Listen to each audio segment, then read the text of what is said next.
I keep sending all of my bind on equip items to Hinaril from Ziploc. so I'm disenchanting level 120 items constantly, and then they just turn into stuff I can't use, and I just hold on to it for later. Well, so when I hit the modern content, I'm gonna have so much shit to. I'm gonna just burn through Zandalar enchanting, I guess. I'm also sending all the cloth I get to this character.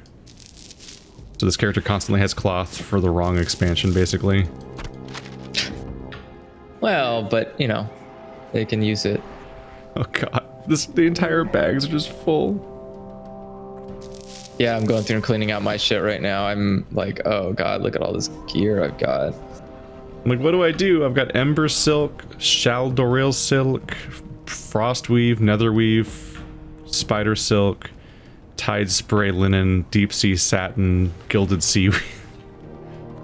At some point, there's so many expansions of separate gear, I can't even keep track of where all the items come from and what expansion they're for. Like, I have so many different enchanting items in one of my bags that I can't really tell which ones are ones of Outpace and which ones I haven't gotten to yet, or like are for the expansions that I haven't reached. Or and like, there's a lot of things where it's like combine three to make combine three small shards to make a large shard, or split the large shard into 3 small shards, and I'm like, I don't know which one of those is more useful to me, if either. In many cases, I'm like, I don't actually know. These all sound great. I will do none of them. I just kind of open up my enchanting thing and I'm like, which things have numbers on them? And then I'm like, okay, that's all I can cast. Could I transform some of my gear into other stuff I could use? And I'm like never quite sure. I wonder if I have enough money to get the next writing. You're right here. There you are. So it's time for us to pick a new expansion. I believe it's time for Draenor. Oh yeah, it's just Draenor. Speak to Archmage final writing. Khadgar. Breaking the sound barrier. Take the portal from Western Earthshire to Twilight Highlands. Okay. Where's that at? Just click on, just select it as your quest, the Dark Portal. And you'll find a way. I have a lot of quests that are not quests I need. What is the quest button? Whenever we change expansions, I just quit all my quests. It's L. I thought that's what it... Okay. And M, because it, well, either, I don't know. No, M is just your map that's full screen, and L opens up your quest log, which is also your map, so I think I've erased M from my mind. I wish you could, like, mass abandon quests. Yeah, you have to click on them all individually. Yeah, I have a lot of quests that I don't need to... Yeah, navigating your quest log gets even more confusing in the modern expansions, because you'll have things that show up in your quest log that aren't a quest that you took, but instead are like what do you need? They're like world quests or your progress through the storyline, but they look like quests, and you're like, how do I Yeah, I have a bunch of quests that are like, you can turn these in, but they're all gray, and it's like, okay, these are all worthless to me then? Yeah, our goal is to get to the Burning Crusade portal. So it's the Dark Portal, right? Yeah. Okay. So it's all the way down in the Blasted Lands. Take portal from Western Earth Shrine to Twilight Highlands. Come to think of it, I guess What one the hell way, is that? one trick probably would also be taking a portal to Shatrath, and then just going out, like go take a portal to Shatrath, fly to Hellfire Peninsula, go out the portal, and then end up in Blasted Lands, then talk to him and go back in the portal because now it's a different one. It's basically what this is. That's basically what this expansion was. God, this is what a convoluted system. Oh yeah, no, things are so convoluted that every quest. Every new expansion has to give you a quest that explains to you how to get portal. The one that says Twilight Highlands. Portal to deep. That should be what your thing says. Twilight Highlands. There it is. You fool! I don't know why the names aren't above the portals. You just highlight them. Oh fuck! There's fatigue here. Oh hey. Shit! Whoopsie. You have a green thing above you though. Oh, okay. Yeah. Never mind. You're not their friends. I'm flying to the Blasted Lands. Oh, there you are. Let's see. Maybe maybe I go to the Badlands. I might be able to get a flight path from there to the Blasted Lands because I think I've been there before. I'm gonna try the Badlands flight path by going to one of them. Because if you get to a flight path, you should be able to fly to any other flight path you've ever been to before on that continent. Which is not how it used to work. You used to have get every connecting one individually, I think. Which was like a problem. Yes, you at least had to have a connection flight. Yeah, I think it used to be like building the fucking railroad across the country kind of situation where you had to like connect all the flights. Yeah, I don't really want to fly all the way there. And also, if you try to fly straight towards the objective, you end up over the part of the ocean that kills you. Ah. So watch out for that fatigue meter. I'm ever fighting the fatigue meter. There we go. Haha, autopilot, go! What the? Whoa. The Badlands always look like this with the giant burning mesas? Trippy. What? Oh no, there's a giant gouge through the middle of this. That was probably Deathwing. He seems to have fucked up the Badlands. Something fierce. Sir, you have fucked up the Badlands. Rude. Frankly. There's only one of them, and this one is gone. You fucked up the one Badlands. We don't get another one. No do-overs. How dare you? There was only one bad. Haha, there are my people. Question is, how will this actually go faster or slower than just having if I just kept flying in that direction? I believe you fly at max speed. Yeah, but you don't fly in a straight line. No, you don't, which is odd. Because they have these pre-programmed like cinematic paths that go through all the like the ravines and whatnot. I have to say that it's kind of nice though. At least if you're like flying, it's not just this gray sky you're flying through. Like, oh, well, real life, great. They also had to be specific with how they did it, because in vanilla WoW, if they flew the wrong way, they would reveal all the incomplete chunks of the map. That too. You have to go through the zones. So yeah, usually when you're flying, you go through each zone via the same entrances you would go through them on foot. So it kind of has to do like a fast version of that path. Yeah, I just flew over Blackrock Mountain. Just having a chill flight. It is very relaxing to just arguing with people in the YouTube comments. That's the best way to spend your time. It happens a lot. I saw your one arguing about fucking KOTOR lore. Yeah, that's a dumb conversation. It's always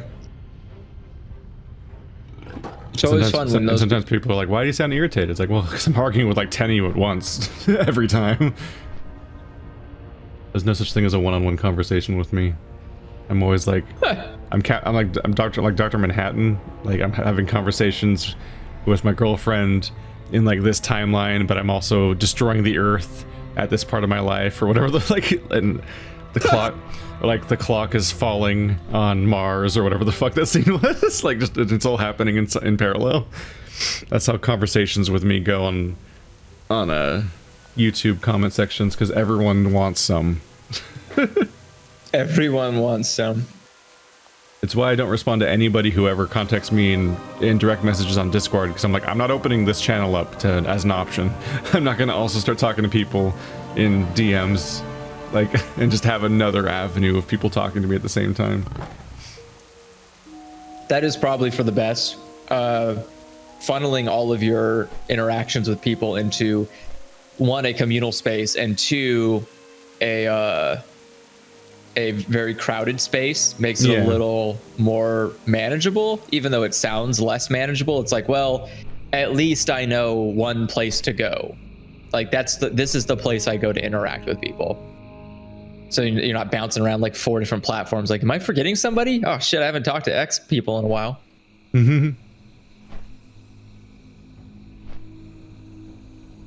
I don't know. That conversation was dumb. Because yeah, it's like, it's just somebody intentionally misinterpreting me. It's one of those things where like you can't tell, like, is this person just is it dense? A language barrier? Is it an age barrier? Like, is do it they a total genuinely barrier? not understand and they're incapable of understanding this about how they're being dishonest, or are they just dishonest? If they're being dishonest, it's just a matter of whether or not it's a dishonesty due to dishonesty or dishonesty due to incompetency. Because yeah, they're like, I'm just making this larger point that, like, all that matters more above all else in a story is what, you know, that story is trying to get across, and what its purpose is as an individual story in a vacuum, and what it is, like, what's its emotional through line, or its moral, or whatever its like goal is as art. Like, what is that? That's more important than continuity.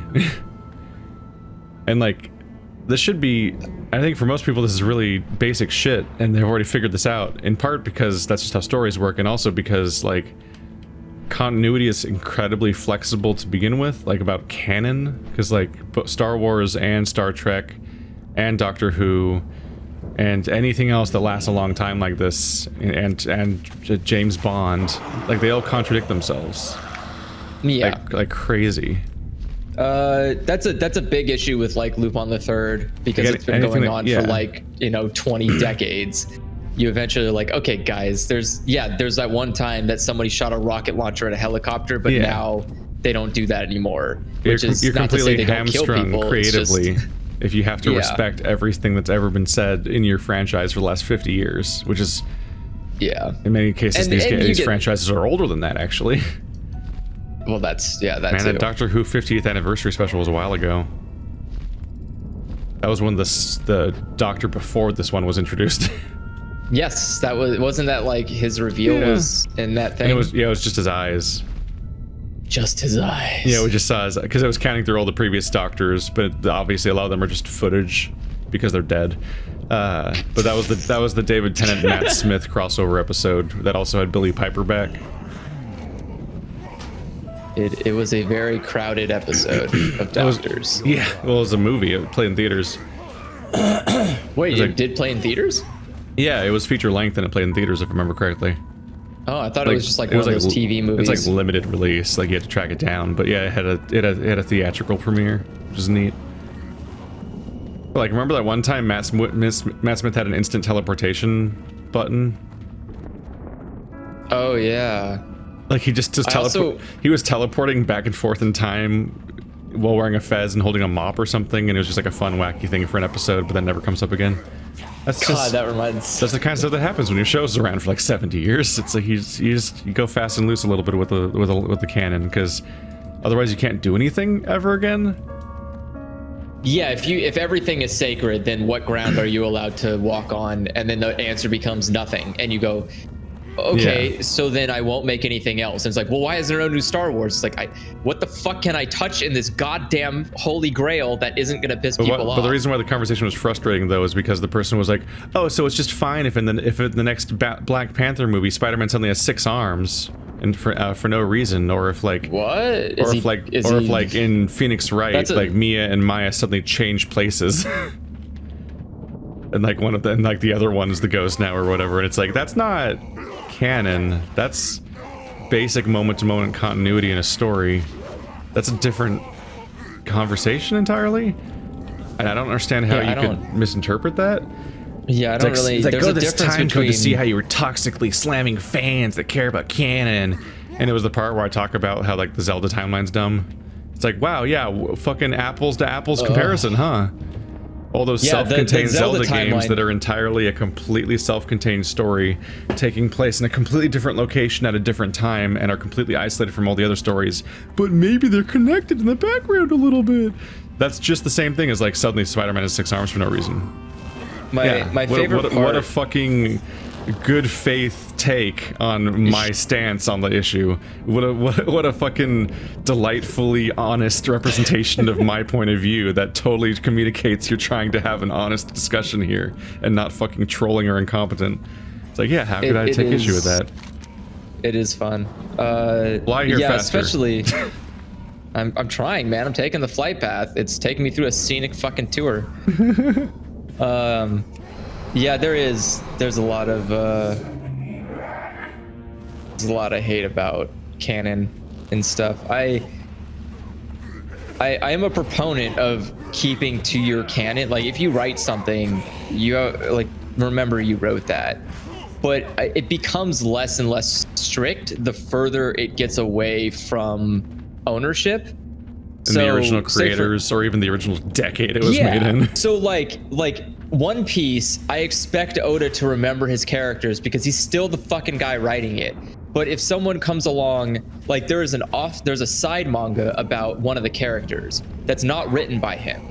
So if that mistook something, I'm not going to care because it's not written by him. I have no expectation for them to remember every detail. Let alone the grand scale version of like Star Wars, where like a trilogy or more of movies comes out every decade or so, but then there's like hundreds of video games and comic books and novels that are all written by different people that could not possibly logistically all coordinate with each other.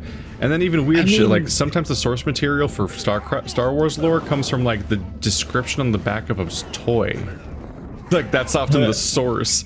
Like even that kind of stuff is seen as like lore, and like so you have to like there's already a whole thing where there's a hierarchy where certain types of media have a hierarchy where they're more important than the other types of media. So if they ever contradict each other, that one wins.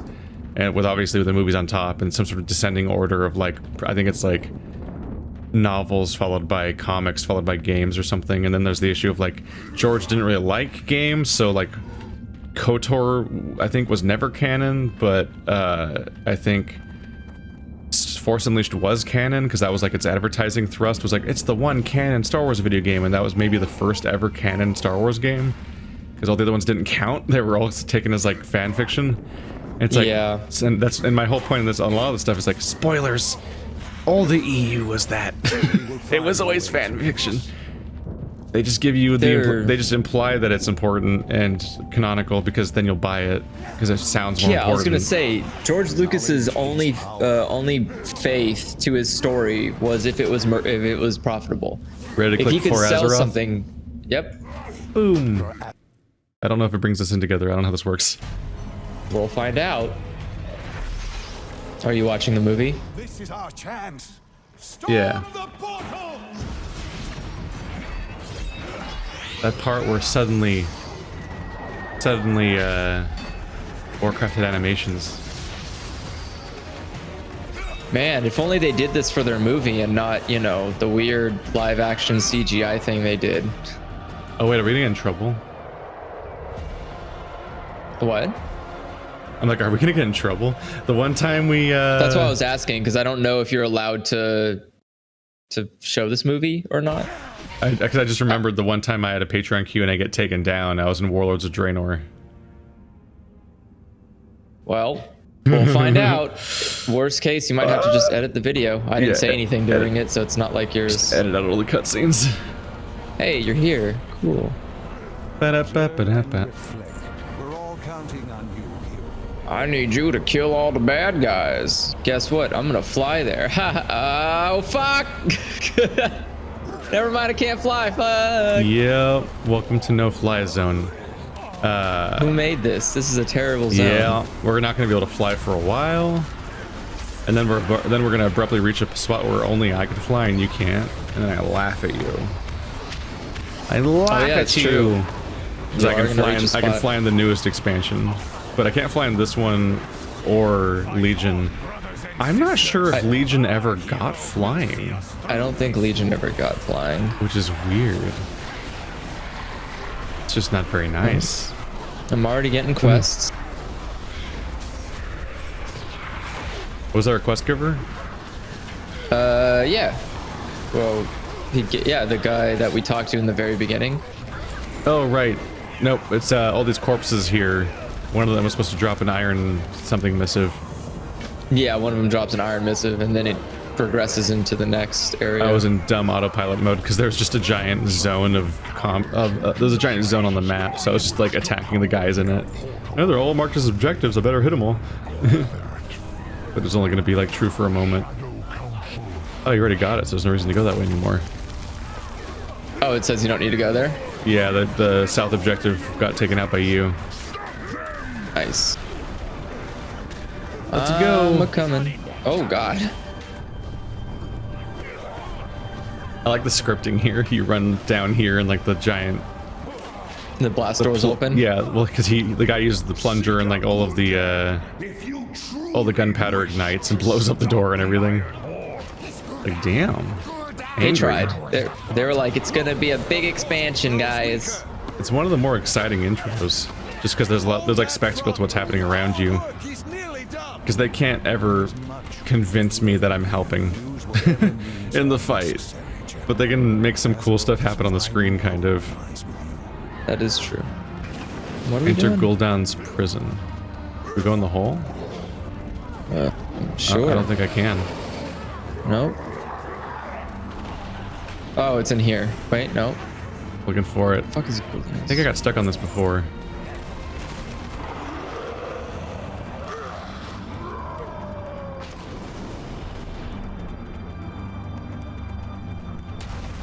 We go further forward? Is it a portal? Oh, it's in here. Where was it? Where was it? It's underneath the entrance. This is Gul'dan, guys. He's okay. Underneath the entrance. So, come here. See Oh, me? here it Underneath is. here. Wow, that's hard to spot. Yeah. See that guy? That's Gul'dan. A full title intro. Because he's like the big, nasty orc warlock guy, right? Yeah, he's the big bad. He's a naughty boy. Oh, you got it. You fucked up that sword. It crumbled and vanished, but right as it was still working and fading out of existence, at the last second it went back to not being crumbled. Oops. Whoops. Whoopsies. Do not delay, mortal. I can feel the life essence of your armies fading. There will be time for regret later. Thanks, Grandpa. We will meet again. Back up we go. I miss having grappling hooks and sprint. Whenever I'm stuck in a no mount zone, I just got really used to on my rogue I have a grappling hook to go flying at any direction I click on. Then I have a jetpack to also like do an extra jump forward, and then I have sprint, and like that's just a nice combination of. I always have a little movement tech to just kind of go more. I'm a sad warlock. All I can do is cast a cool portal like every 15 minutes or something. Where are you going? Wait, I went the wrong way, didn't I? Yeah. Gotta go this way with the party. Oh, like the portal went away. That's confusing. Yeah, the portal goes away to reveal Draenor. It's like, haha. Reverse Draenor. It's Bizarro. It's the Bizarro Burning Crusade. It is weird to have like a whole expansion that's kind of like a greatest hits remake thing of like the expansion that I played the most. Well, everyone was kind of not great or not happy after Cataclysm. Yeah. I played a lot of Burning Crusade. I guess Lich King was like their top days in all of history. That was their best numbers ever. That was same with EverQuest, was when they had their winter area. Knowledge is power. They're like snowy villain and I guess it was landscape and shit. descending for a long time. And then apparently, I think at some point they just stopped reporting their numbers. Yeah, they used to say like 10 million players, and then As the number was going gradually- lower and lower, they just stopped reporting it because people, because there was like no incentive to report it anymore, because every time you did it, like YouTubers would like jump on it and be like, aha, see, WoW is dying, and keep spinning the narrative that WoW is dying. And the narrative that something's dying makes it die. makes it die. Because then everyone's like, oh, I gotta leave that game, it's dying. I always think about how when I was uploading, WoW is dying. It's always dying. I just think about when I started uploading like Overwatch videos, and people would talk about like, isn't this game dead? This game's dying. Move on to other games. I'm like, what? It's like the 8th placed game in the world or something. Like it's What It's is doing what is the fine. not dying game? Paladins? Because no. Help us! it's like there is no alternative that's like more active than Overwatch. You have to literally change genres to other types of shooters entirely, like battle royales. Yeah, dude. Fortnite is clearly beating Overwatch. Yeah. So Fortnite's the new Overwatch, Yeah, that's how that works. Totally reasonable comparison. right? I mean, more people play Fortnite than Overwatch, so obviously it's better. Man. It's like I watched, I don't even like looking at that game. I was watching like some video on YouTube and someone was like, "Oh, I'm talking about the decline of Nickelodeon," and I was like, "Is the studio going under?" It's like, Yeah, is in it my gone? opinion, the studio doesn't make any good shows anymore. I was like, "Okay, so it's not going away. It's just not appealing to you." Oh, okay. The ultimate sin. I was like, "What part of The that?" downfall of Nickelodeon, aka the story of how I aged. Yeah, I was like, I don't know what you mean by it's dying. It no point has left. The network still exists. It's still making money. Like their argument was that they haven't made any new in-house shows. And I was like, no, they have. They have made new shows since the ones you've listed, which were in the early 2000s, bud. That's when you stopped watching Nickelodeon, you idiot. They still make stuff. Like, He doesn't have object permanence. Like if he doesn't look at the channel, then it doesn't exist. And that's how it's down. That was its great downfall. It lost him as a viewer, which means it's dead now. It's weird too, because it's like, okay, but like his proof was looking at the what's it called, the schedule for the channel. He's like, so 70% of the channel is just airing SpongeBob episodes. I was like, okay. So they don't have much content, but they wouldn't be doing what they're doing unless it was profiting. And Nickelodeon is always releasing new stuff. stuff. Does look exhausting though. I do remember seeing like that much SpongeBob all the time. I think I remember seeing like the programming list of how much like what the schedule was of like Cartoon Network or something, and it was just like Teen Titans Go marathoning almost every day, all day. And I'm like, holy crap! Why though? Because streaming. Like what a choice to just air one thing on loop forever, like it's the Hallmark Channel airing Christmas Story. I mean, again, everyone's like, that's the thing. When I say Nickelodeon's made new shows, they put them on Netflix, not their own channel. There is much we can Because that's what do they do that? Yeah, they had a couple of shows come out that were made by Nickelodeon Studios, but they're on Netflix only. Weird. And that's just because why would you put anything on your own channel when you can make more money selling the license to a streaming service? And then kids are watching it anyways. Like, yeah, I guess it's the difference between being a like a show making studio versus being a channel, and like ultimately Exactly. these kinds of networks Like, are about making said content and monetizing it, and whether or not the channel that they're running is how that money is made doesn't necessarily matter. You and I against an entire Basically. clan. It's like the Sega thing, like they'll stick to their platform exclusively if they think that's what'll make them the money, but then they'll give up on it the moment it stops being the answer. Yeah, I mean, that's like someone saying like Sega's dying. It's like, no, Sega's still here and it's doing very well for itself as a company. They just stopped making consoles because it was not profitable, which is the same thing that Nickelodeon's doing. There's no profit in running their channel like, you know, like it needs to be the place to go to watch shows. It's just a channel.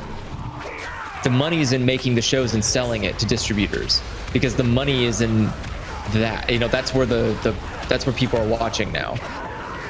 But I don't know, it's same thing as like someone else was I saw a video of like the decline of GameStop.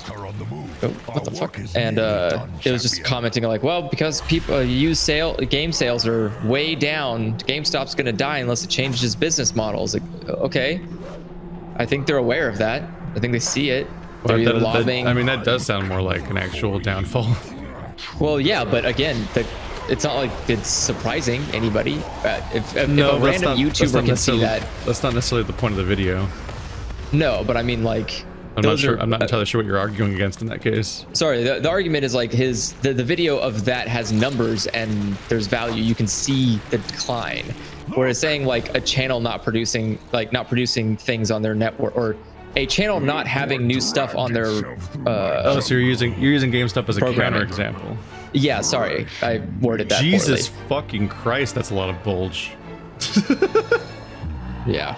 I got to the mega orcs or whatever the fuck they are. It's like, wow, they gave a lot of they gave some really generous polygons to that. Hey man, the camera just zooms right in on them and they're just kind of just like wobbling in place. I'm like, okay, come on. The stuff between their legs is like the size of their head. yeah, look at that. Good for them. Everyone's normally a Ken doll in WoW. Well, someone had to do it. Have you reached that? Did you just get here? Yeah. Yeah. You'll see once you break the 3 orbs. You'll be like, you'll see the cutscene. It's like, what the fuck? Yeah. No, I saw the Okay. big buff guys over there, just like stacked. Like, calm down. All right. Not man. WoW can be horny on main. It's been a while. Oh, did you already get the cutscene up over there? Where the guy Yep. like transforms or something? Yep. No, I'm Khadgar. fighting Khadgar on Targoth. The poor guy can't run anymore. Oh yeah, I got a Or new can you mount fly? I can show you. Yeah. Ooh.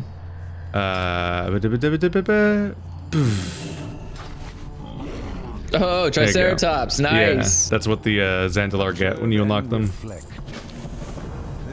Because each race has its own mount, like always. But you start with them now, because they start level 20, which is the mounted level. Now. The mounted level. The mounted level. Let's get moving. I am closer. Oh. Weird. What was this guy? Went to ring 2. Oh yeah, I got this guy. Yep. A clockwork bird. That's a pretty cool. That's a pretty good mount. I forgot to turn this one in. Observe and reflect. Stay alive, champion. Requires a ring of fire. I forgot to click on that back there.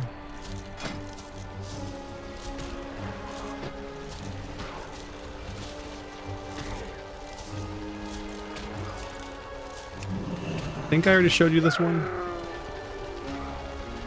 Which one? The hyena. Oh yeah. That's can't what get the up. Volpera get. Yeah. It's fine. We have to How go did you- back how this the way fuck did- anyways. He's like, how did you get up there?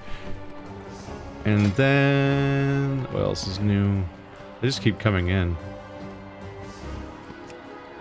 Oh yeah, buying the expansion gives you this one. Oh yeah, I forgot. I need to get the expansion before Completely it comes absurd out. looking dude. Whoa, that's super fucking cool. He's kind of Yeah. neat.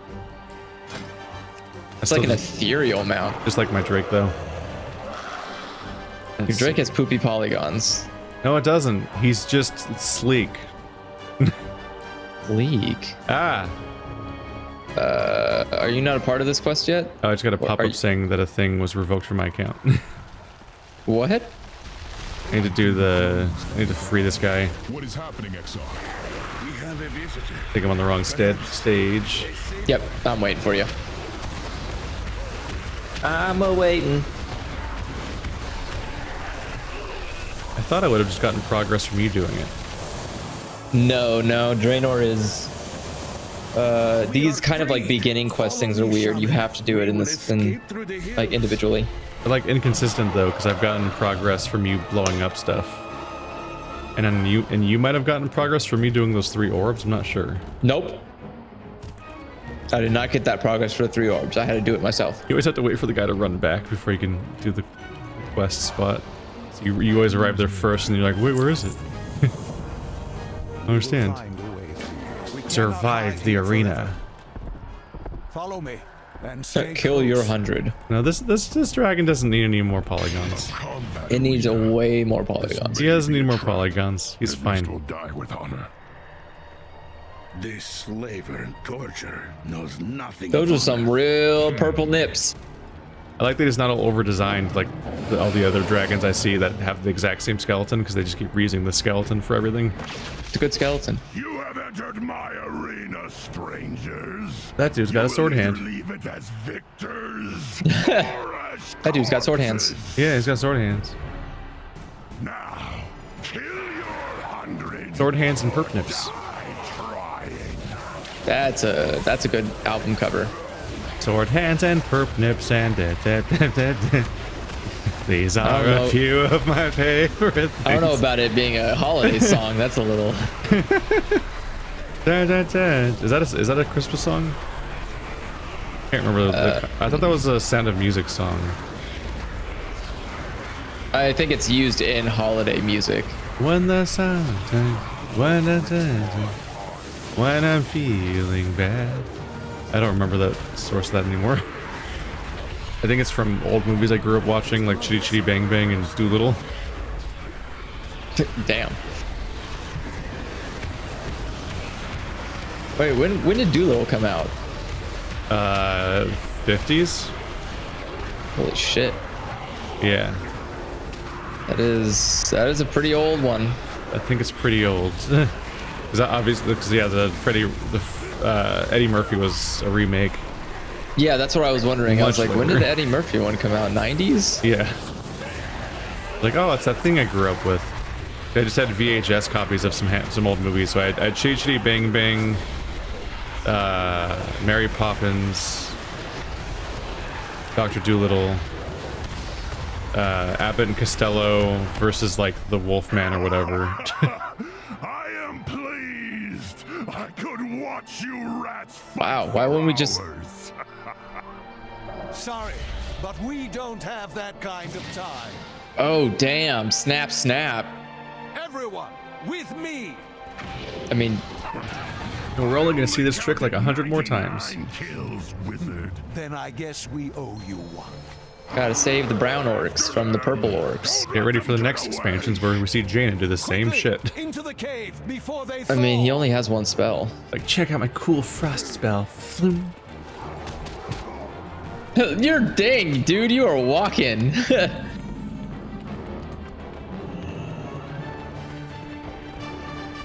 That was a brisk pace that guy was going in. Oh, there's the sword mount arm. Oh, those rocks went through the floor. Yeah. Like especially the first volley just went straight through the floor and vanished. Like that was weird. They must have used that animation from somewhere else, where it was a bigger cave. This land is Or it was a bigger cave. Wow, I mean, Keith, it what are you just- trying to say? I'm saying they reused the animation from somewhere else. It didn't fit the Trying to call doorway. Blizzard lazy? They've never been lazy. They got a lot of content to make. You can't across- make a across multi-trillion multiple dollar game like WoW without cutting a few corners. Multi-trillion dollar. Excuse me? I guess I'm so There's- jealous of my rogue in moments like this because I can just skip to the Hook boss. shot. Well, I could just stealth straight to the boss instead of dealing with all the things that'll aggro along the way. It's like, oh, this is how the other 99% live. Not worth it. It's yeah, it's not great. Probably It's part of okay. the reason. It's probably part of the reason why I'm always like, what do you mean you just dungeon all the way to max level? Don't you like questing? Because I play it because I always do it as a rogue. Yeah, Like, questing oh, the is quest. My objective's at the end of this cave. And you just like slowly, you just like walk to the end of the cave and don't fight a single thing besides the boss and kill him. Quest done. yeah, see, I don't Jolt's like done. that. And you can even sprint through it because stealth doesn't even make you slower anymore. And then you sprint on top of that to go faster than normal, well, even though you're stealth. Are under the command of Ner'zhul. With You know, his command you're like, of this is state, fair. Ner'zhul will surely come looking for us. Why are we helping a train? Oh, right. This is when they're all like I see all the kumbaya and friends in holding the chamber hands. up above. I think I can get there safely. I'm used to them being mad at each other, like in original WoW or current WoW. Or It's really the in-betweens where suddenly there was like, we need to work together against the Legion and stuff like that, and they're all weirdly cooperative. Because boy, they were not friends in most of the times, including the now times. Battle for Azeroth. Like the raid I'm being invited to, I think I'm going to a second raid tomorrow, and we're gonna go after Jaina, like Jaina Proudmoore. Like she's the raid boss. Yeah. Like that's, I see they're at war again. In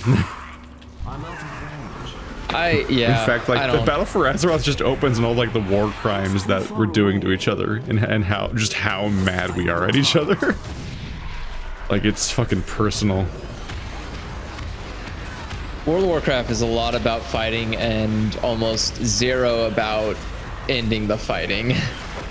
Finishing the fight, bitches. That's like, yeah, that's the tagline, but it never comes. The fight never ends. No, that's not the tagline. Finishing the fight was Halo 3. No, but I mean, like, there's always every expansion has like this will turn the tide of the war, and it's like, no, it won't. Shut the fuck up. It's gonna go back to the same old in like just a few seconds. Nothing turns the tide of anything. There is no tide to turn. They leaned into it a little bit this time. This Battle for Azeroth took out capital cities. Take this Draenor back to Khadgar. Stop that orc What? from opening that portal. Battle for Azeroth took out 2 capital cities. Stormwind finally? And Orgrimmar finally? No, no, that's the main one. That'd be a problem. No, remember they took out Undercity and Teldrassil. They both got destroyed. Yeah, they took out the ones that they took out the faraway ones that were used the least. That would go. Cataclysm sounded like it was going to be scary, and then it never followed through on its promise of being really scary. Like really scary would be destroying the entire iconic cities that make up WoW, and being like, well, they're just gone now. Yeah, it is interesting that Battle for Azeroth took out cap cities, but the one called Cataclysm never did. He just kind of Cataclysm was very. He mostly just carved up a bunch of zones in some interesting ways. Yeah, basically he just did it basically was just a fire strike all the way through.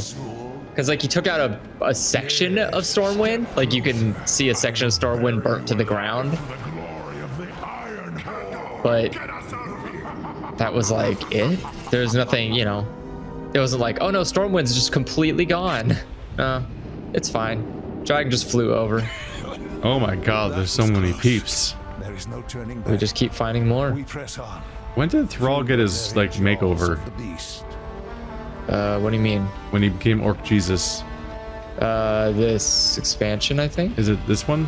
So when I played vanilla, he had like black hair and it was long and he was hunched over and he looked like a lot of other orcs. He looked like a regular orc. Now he's like, he stands up straight and he's got a bald head and he's got this like monk, like Jedi robe thing going on. Yeah, actually, monk, because he's got like the giant beads around his neck and everything. It's like, it's a significant redesign from the Thrall that was in this game when I was a kid.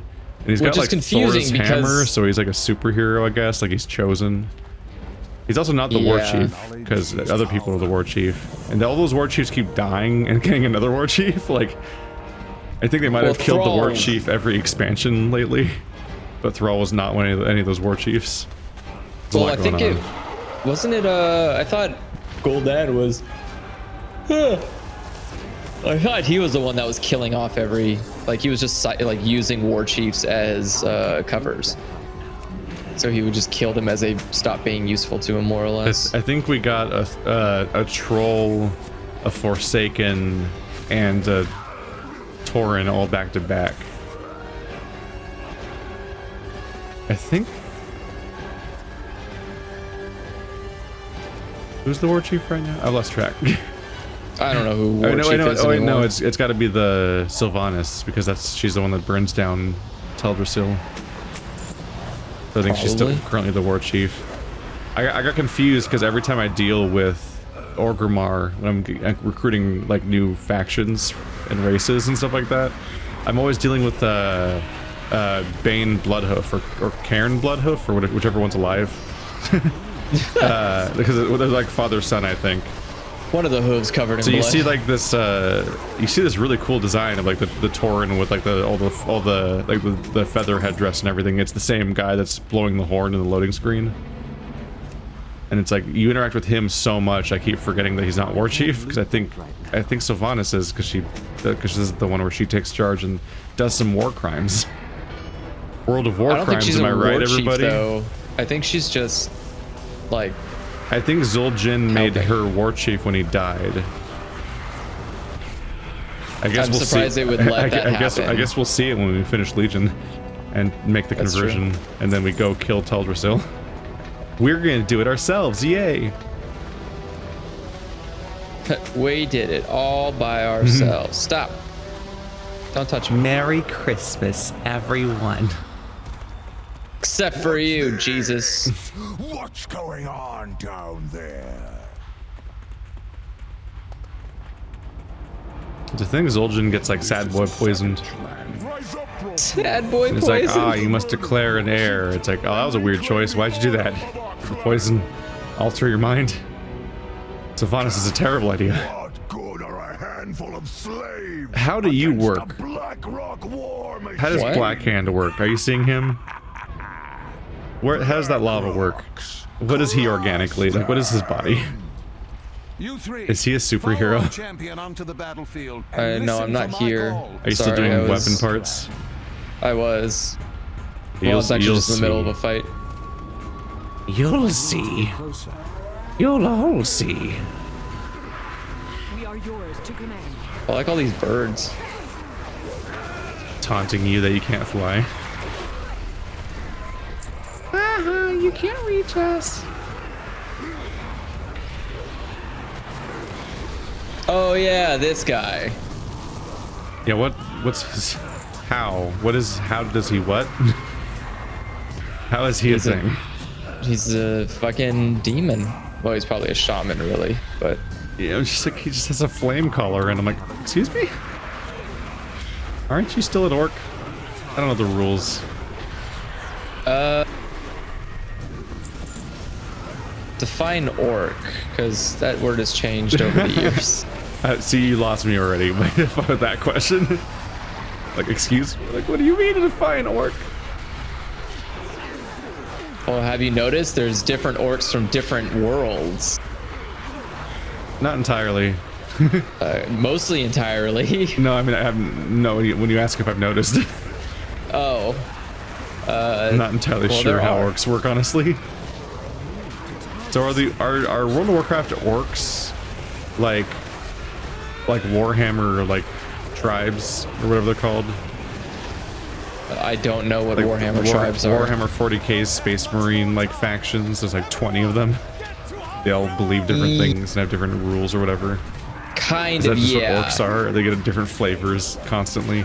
Yes. So depending on where you are, depends on what kind of orcs you have or are dealing with. As far as I'm aware, orcs are like they're not even, if I remember the lore right, they're not even native to Azeroth. No, because they come through the portal. Yeah, so like orcs are kind of like the Cabin to Zerg, Time shows. where they basically they inherit the traits of the world that they live in, but they also just have no home. So they've all split across the cosmos, like interdimensionally. Yeah, they And they're basically like- were And they yeah. adapt like that one guy from X-Men Origins or X-Men First Class, Basically. Darwin, the most confusing X-Men. Whenever anything bad happens to him, he just adapts to it. Ironically, he's the first character to die. Superpower, it had one job to do and it didn't do it. How can I help you? Oh, your flavor burn bright. I'd say we made an impact. We did it. I do sometimes wonder, like, did they kill that character just because his power's too confusing? I've had like a few different instances of that in like X-Men and other things where it's like, I don't want to explain this guy anymore. Just kill him. Okay. That and, you know, low interest. If the audience is also being confused by the character, there's no reason to keep trying to explain the character. Well, that was his only movie. Well, you know what I mean, like in comics wise. Yeah. Like in comics, if you have to keep explaining how a character works to people who write for the series, you probably eventually go like, fuck this. Character's garbage, get rid of him.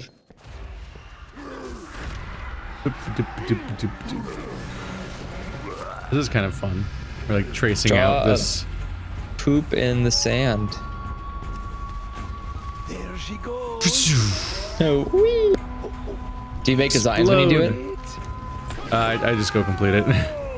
Oh, It is funny that, yeah, like you can sit here and run Me and around CeeLo. and make this gunpowder path. yeah. Me and Celia used to draw like giant dicks with them. And light So it it on just- fire. Yep, and then it lights it on fire. Good luck with that one, Freud. I What does Freud it would be- mean? I think Freud would have like a poor little heart attack if he existed in today's time. All right, Sigmund be- Freud. Now explain vor. Explain furries, and you'd be like, I don't wanna. Gross. I don't wanna. Back in my day, people just wanted to fuck moms. That was easy. I think Sigmund Freud's been like discredited as shit by now, hasn't he? Yeah, All of his Sigmund stuff- Freud is a hack by Like everything he ever comparison. said was like really questionable. Well, that's how most therapy was pre, like, you know, 90s. Everyone was kind of like, well, if you do enough lightning, it makes the bad go away. It's like, I you don't do think enough that's lightning. right. And literally everything from like any sexually transmitted diseases to like sexual orientations or mental illness can all be shocked away. You just have to do enough lightning. Do And then enough eventually someone was like, wait, I isn't need mental 10 health a cc's real of thing? lightning, please. It worked on Frankenstein, right? I mean, we also did it to criminals when we were like, well, we don't want criminals around anymore. Let's give them lightning. I don't know. There's a, I feel like mental electricity health just is became a hammer where everything was a nail. basically. Hey, look, electricity does a lot of things. And the moment we had power of another element, we just took advantage of it to the fullest extent. It's like what we did with fire. When we had fire, we burnt everybody, burnt everything. Anything you didn't like, burn it. Just burn it all down. Once we harnessed electricity, shock everything to death. It's not really wrong. Like there was just like a whole era of human history where we like developed like cooking and so on, and just kind of the realization of like, if you burn food, it's better. It's like you would just apply fire to things. Like a lot of crafting was oriented around the many things you could do by applying fire to things, and there's just kind of the ongoing theme for it all. Humans tend to be very, what's the word? Simple-minded. So if you give them something, they will find a way to make that simple thing work for every problem.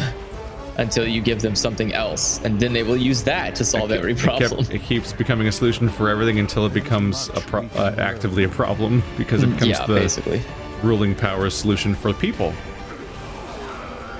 Like when people are like, hey, maybe society should be structured differently, and then the ruling people are like, apply fire to people? And that's how they get rid of those people, with witch trials. I mean, just apply fire to all problems. It worked. Including the humans that are your problems. Now do the fixing. Now, let's get up on that tank. It is fun to watch what is basically just really dumb decisions being committed and people taking it like it's the best idea possible. It's like that guy, the Chinese emperor who drank mercury because he thought it would give him immortality. It's like, come on, man. Come on. Obviously it's bad. It's super obviously it's bad. It's not, this is bad.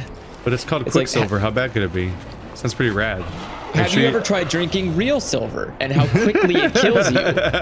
Now apply that to Quicksilver. Oh man, it's even more quicklier. I mean, yeah, that guy died. Climb those chains? Oh, there it is. Yeah, you gotta climb the chain. And then you talk to this guy, and he says, "Have you seen my wrench anywhere?" I mean, you say it's crazy, but earlier in this very series, we discussed like how basically poison is being peddled as like a cure-all right now. Why is it It's not a climb this poison, chain? Keith. It's just not healthy for you. Poison implies it's bad for you, Kept but falling that out. would That was never be weird. the case. No one would ever say something that's bad for you is good for you, because that would be lying. And we stopped having people that lie to us a long time ago. Oh no. I hate to break it to you. Wait a second, are people still lying to us? Wait, I was promised that the lying would stop. There was this one poor commenter today that was like talking about the part of Phoenix Wright where the guy thinks he's your son, that you're his son, and I was like, Oh yeah, I saw that comment. Yeah. And you're like, I have a bad. Yeah. He's like, I think you should trust his testimony because he thinks he thinks you're his son, and people wouldn't lie to family. And I'm like, I hate to break it to you about your family. Like, family is great at lying to each other. It's like what they do. I'm pretty sure a default state for most family is to lie to each other. I'll see if I can get this thing going. Kanga, buy me some time. It's interesting. There's I appreciate the excused lying, the one where it's like, we're lying for your benefit. It's like, no, you're lying for your benefit. I can't benefit from being deceived. That's not how this works. Oh, it's this turret section. This is the weird, it's one of the weird ones. There's a lot of ones where you aim with your camera, and this just isn't one of them. I appreciate that about this. One just don't count. So you just click on it, things manually. Yeah, there's like 3 or 4 phases where you keep unlocking a new, you unlock a new ability and then a new enemy is added over and over again. Yeah, but it just resets the counter. You don't actually have to kill those enemies in particular. It just says like, okay, now kill like 100 more horde, but also these guys exist. They're supposed to be attacking you. I'm not sure how effective they are. 0. 0 effectiveness.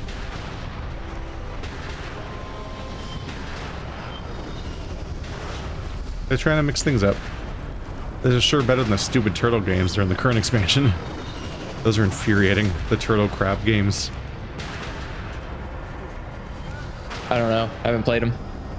There's a turtle faction of the Tortolans, or the turtle people in the current expansion, and all of their world quests you do every day are just weird mini games. That sounds fun. Some of them are significantly less fun than other ones. There's one where you're trying to defend sea turtles trying to get to the coastline, because that whole like famous thing where the sea turtles like get picked, they hatch on the beach and they have to get to the water safely, and all the predators try to hunt them and eat them, like seagulls and crabs. And so you're just nuking seagulls and crabs out of the sky and shooting them all to get them to not reach the turtles with like you're putting down covering fire, but the controls are really awkward because it's like a mortar, and it's just like it just gets old so fast doing it like 20 times. But then there's weirdly another one where you're a crab eating turtles, so you're trying to catch them all and kill them all. It's like, but it's also irritating and not fun to play because it's just the controls aren't very satisfying. I imagine it's just there must have been some kind of criticism that made them feel like it was necessary to spice things up that way. Yeah, some of the other mini games are big gun firing. That I just fired a Sonic the Hedgehog at the Burning Crusade. You did? Wow. Yeah, you took out the portal so that way they can't keep invading Azeroth. Dang. Because the idea here is that you are this posse of evil orcs. Right? Oh God, Look how fucking. Then another one walks out. There's even more. How Power Ranger is that shit? Upon the countless faces of your demise. Rise up, Iron Horde. Faces got so animated. I mean, Compared to Overwatch, you see like the Overwatch little cinematics, and you're like, oh my lord. Yeah. Look at all the expressions. But Overwatch started good. World of Warcraft started so long ago that like they couldn't even approach having animations basically. Like remember WoW. Remember when humans' faces, like their mouths were just 4 lines? Like I remember when people communicated by just opening their mouth. Yeah, like your they didn't even flap, they just opened. It was like, hey, how's it going? No, they would go blah blah blah blah blah blah. No, I'm saying I played games where people just could only open their mouths. Like they couldn't even move them. Game. No, WoW is just like flops. Just bop, bop, bop, bop, bop. And like the polygon count on humans was so low that like it was your mouth was just made up of 4 lines. So it wasn't 100% a flat mouth. You had it bulged outward to a point basically. And so your top lip had 2 lines and your bottom lip had 2 lines, and that was how many like polygons that were adjacent to your mouth basically. And so it led to some really funny animations, and now everyone's bulgy and weird looking. And it's like, there's something in HD and it's startling. And every now and then you'll find a character model that just is in a specific weird moment where it's an outdated thing. Like Stranglethorn's full of frozen people. And those frozen people are all the old human character model. It's like, oh god, how did they live? Oh no. Well, I apologize. Poor commentator found this channel by Nekojishi. I have not done any other furry visual novels in my life. That one was the cake. You gotta just embrace your new career. Nope. Nope. I do not.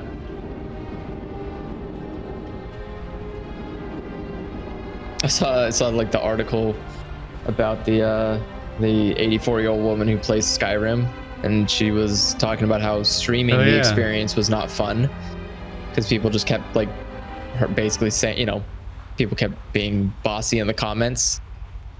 Yeah. She's like, well, I don't like this, so I'm not going to do this anymore. That's the correct response to streaming. You just stop. She's like, I'm not going to do this no more. I enjoy the game, and I'm just going to keep doing that, enjoying the game. I was like, good for you, Grandma. Do what you got to do. Yep.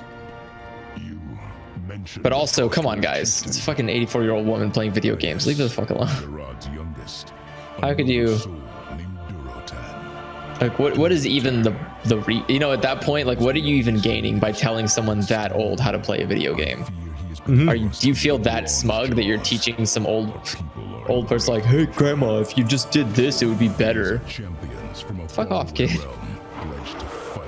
If you're so good at it, go do it yourself. Go stream yourself. This guy and his goddamn magic carpet. I love that guy's magic carpet. Character you cartoon. Oh yeah, this is the whole zone full of wolves. A bunch of orcs that love, just a whole bunch of orcs that love their wolves. Yeah, Horde's Draenor area is like the, what's it called?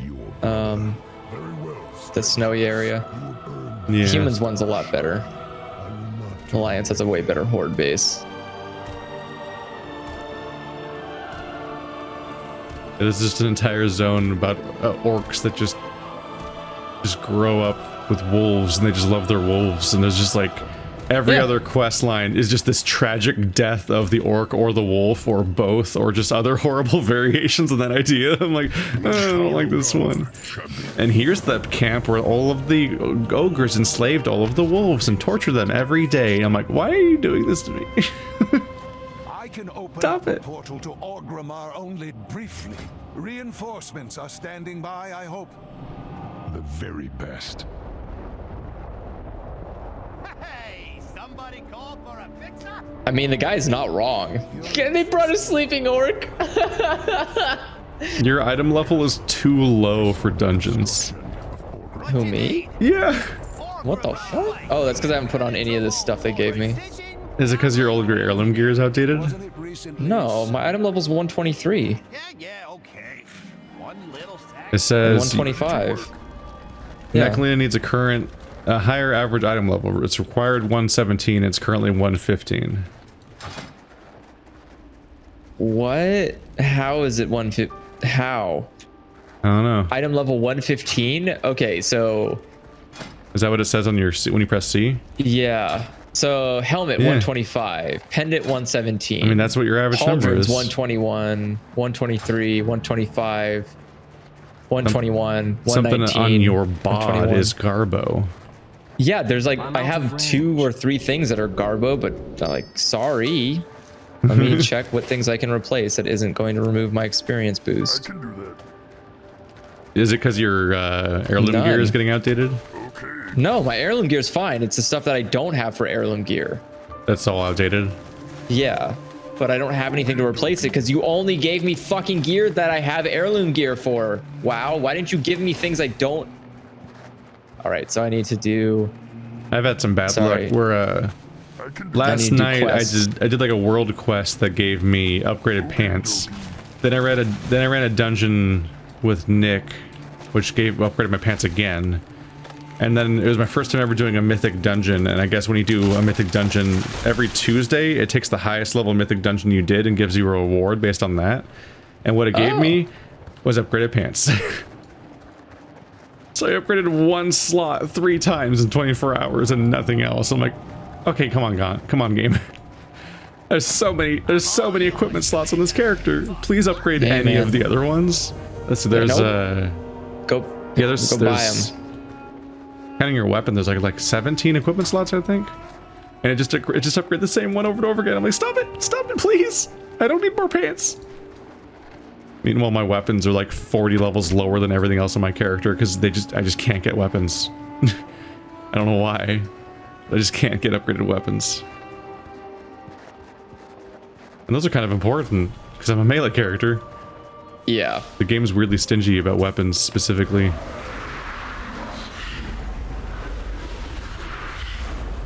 Gotta kill them groundlings. If only I could find them. Just a bunch of random night elves, blood elves running around. And some of them are even you. One of them is me. Yep. This is accurate. Oof. Hit him. No, it didn't make it to him in time. There's too many blood elves around. Can't get kills on things. Is that another female blood elf? Why are they so popular? Because they're good. It is another female blood elf. They basically just infected us with night elves when they added them to the game. Well, they did it because people didn't want to play any of the other ugly horde races. They wanted the beautiful night elf race. I do wonder if it was Alliance too popular, and so they took the most popular Alliance race and made it a horde race, but different. Yes. That is 100% what they did. I'm sure soon enough you'll have horde werewolves. Yeah. Just wait. I remember that was unironically a real thing, as much as people joke about it. It was the fact that there would be a female night elf dancing on the mailbox in town, expecting like tips. It's like, what is happening? What's happening is the reality of letting a bunch of people be whatever they want to be. I don't know.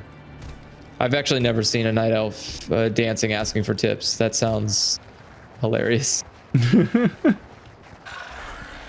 Yeah, no, there used to be night elves dancing for money in like Stormwind on the mailbox, and I was like, what is happening? What? It was like a whole trope because of how common it was. It was just the strangest. Well, would people actually do, like, you would get something for that? Presumably, if it kept happening, or at least or maybe it was just enough of like a meme or a joke that people actually thought it would make money because they kept hearing about it. I wasn't on the results end of it, so I couldn't tell you. Yeah, I feel like that's definitely one of those things of like, no, I don't think anybody made money. I think it was just a meme. I always feel that about people that panhandle in general, though. I'm always like, does this work? Because I just see like all the people just ignoring it. But I've also heard that some people make more money at that than they would at a job. I think the only people that actually say that are people who hate panhandlers. Yeah. Because I've never once, like, I see the same people that panhandle in my area. Olin, no. And they're not getting better. Is Olin dead? What happened? Yeah, someone already killed it. No. Wait, no, Olin's not. Wait, no, Olin's not dead. He's in the next expansion. I was like, what's happening here? Why is he just on the ground? I'm talking about the Tauren in this room. Oh. Like I think you quest with Olin throughout all of High Mountain in Legion. Olin probably got knocked out by this. Yeah, I got knocked the fuck out. Olin Umberhide. Or he's taking a good nap. But, yeah. Looks like when he came swinging at him, that was an all-in-one. How dare you? So what's next, Commander? Watch your nade. Right. And use the Master Surveyor. I've been tormenting people in quarantine because they're stuck with me, and so they have to hear my puns. I feel like that doesn't change whether or not they're in quarantine or not. We were making Don't breakfast. They live with you? They were making breakfast sandwiches, and somebody was like, "What happened to all the cheese? Who took my cheese?" And I was like, "Oh my God, has there been a Brie larceny?" God. This frost wolf land. It is from here that you will lead the Lord to That's so victory. sad. It's so sad that somebody had to endure that. They had to sit there and Now hear hundreds those of people words. have. And now hundreds of people have. That's what makes me even more sad. By the time this video goes out. This is just, these are crimes. These are all crimes you're committing. Okay. I wonder what the first pun joke was. The first pun? I would love to know what the first pun was, because I want to know if people reacted the same way as we do now. I wonder if someone's like, man, that was really clever, or if they're like, God, really? We have little language we have little words to use, and that's what you decided to do with them. Puns used to be seen as clever in like Shakespeare's time. I mean, so it was a the sign ability of to your, read and of write. your I mean, I'm not wits and really intellect. Intellect. You Yeah, can that's handle them sweet puns. I don't know if I would call what they had intellect, but Yeah. they had something. Get shit on I almost said Sherlock for some reason. Get shit on Shakespeare. Shakespeare couldn't even write words. He misspelled like half the shit he wrote. No, he made words. No, that's what dumb people who don't know what words are say. Like, I made words. And so Have I watched begins this? our legacy of each expansion giving us a new Hearthstone for a while. I have watched the Sonic movie. I did not like it. I didn't watch it because I know I wouldn't like it. It would probably help if they didn't Literally choose- never looked good at any point. Hey. There's one good choice in that entire movie. Improving and the that art is didn't make Jim Carrey. the writing better. No, not the art. Jim Carrey's the only good thing about that movie. The rest of it is just hot trash. You can't draw a pretty picture to cover shit. That's not how that works. Yeah. No, I saw the trailer where not a single funny joke happened, and also the premise looked, everything about it just looked incredibly like lowest common denominator. Like, I already thought Detective Pikachu was garbage, but it looked worse than that, while also Yeah. being the same movie. Like, it looks like it's literally Detective Pikachu again, in less than a year later or something. So it's like wildly unoriginal, and the lowest common denominator, like, oh, it's a talking animal with a dude that's just a normal dude that's a dude. Oh, we gotta solve the Poor problems. guy, dude. Some That's like the guy Cruella that's in DeVille the same stand-in. movie. Yeah, some Cruella DeVille stand-in wants to get the animal. Oh my god. Yeah, wasn't he the same guy that was in Hop, which was also the same movie? Yeah, which is the exact same fucking Yeah. movie. That's just another animal talking animal movie. Yeah, I think they were doing like comparison shots of like, here's the same scene with him sitting in the car with the animal. Isn't this funny looking? Which is also the same scene from the Zookeeper where fucking Kevin Hart is in the car with the gorilla singing Boots with the Fur, because they just keep making the same garbage movie over and over again. And I'm like, I'm not gonna watch it. The plot never changes. I'm not gonna watch these. It's just like, the characters change. I only watched Detective Pikachu because I think the trailer had a couple of funny jokes in it. I'm like, oh, maybe it's actually funny. And it was like, it had a couple of funny jokes in it, and that was about it. Detective Pikachu was narratively a mess. I can attest to Keith's comment that there were no funny jokes in Detective Pikachu and Sonic the Hedgehog. Yeah. I don't want to watch a shittier Detective Pikachu. So the two things I hate about Sonic the Hedgehog the movie was, one, that they did an origin story, but also at the same time didn't do an origin story because they didn't set up any fucking rules for the universe because they just broke all of them immediately. And then secondly, the voice actors were, well, the voice actor for Sonic was not great. And whoever wrote Sonic's dialogue has never played a Sonic game in their life.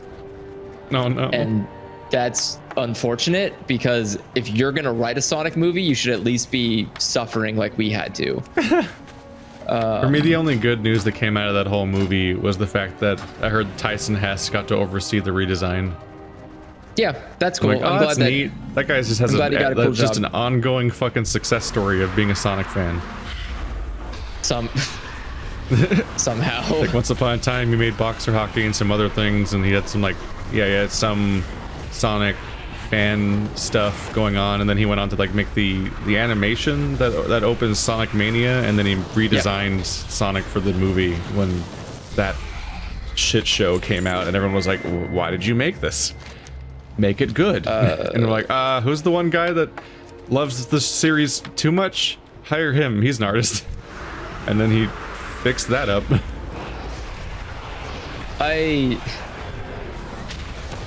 But you know what? Here's the thing.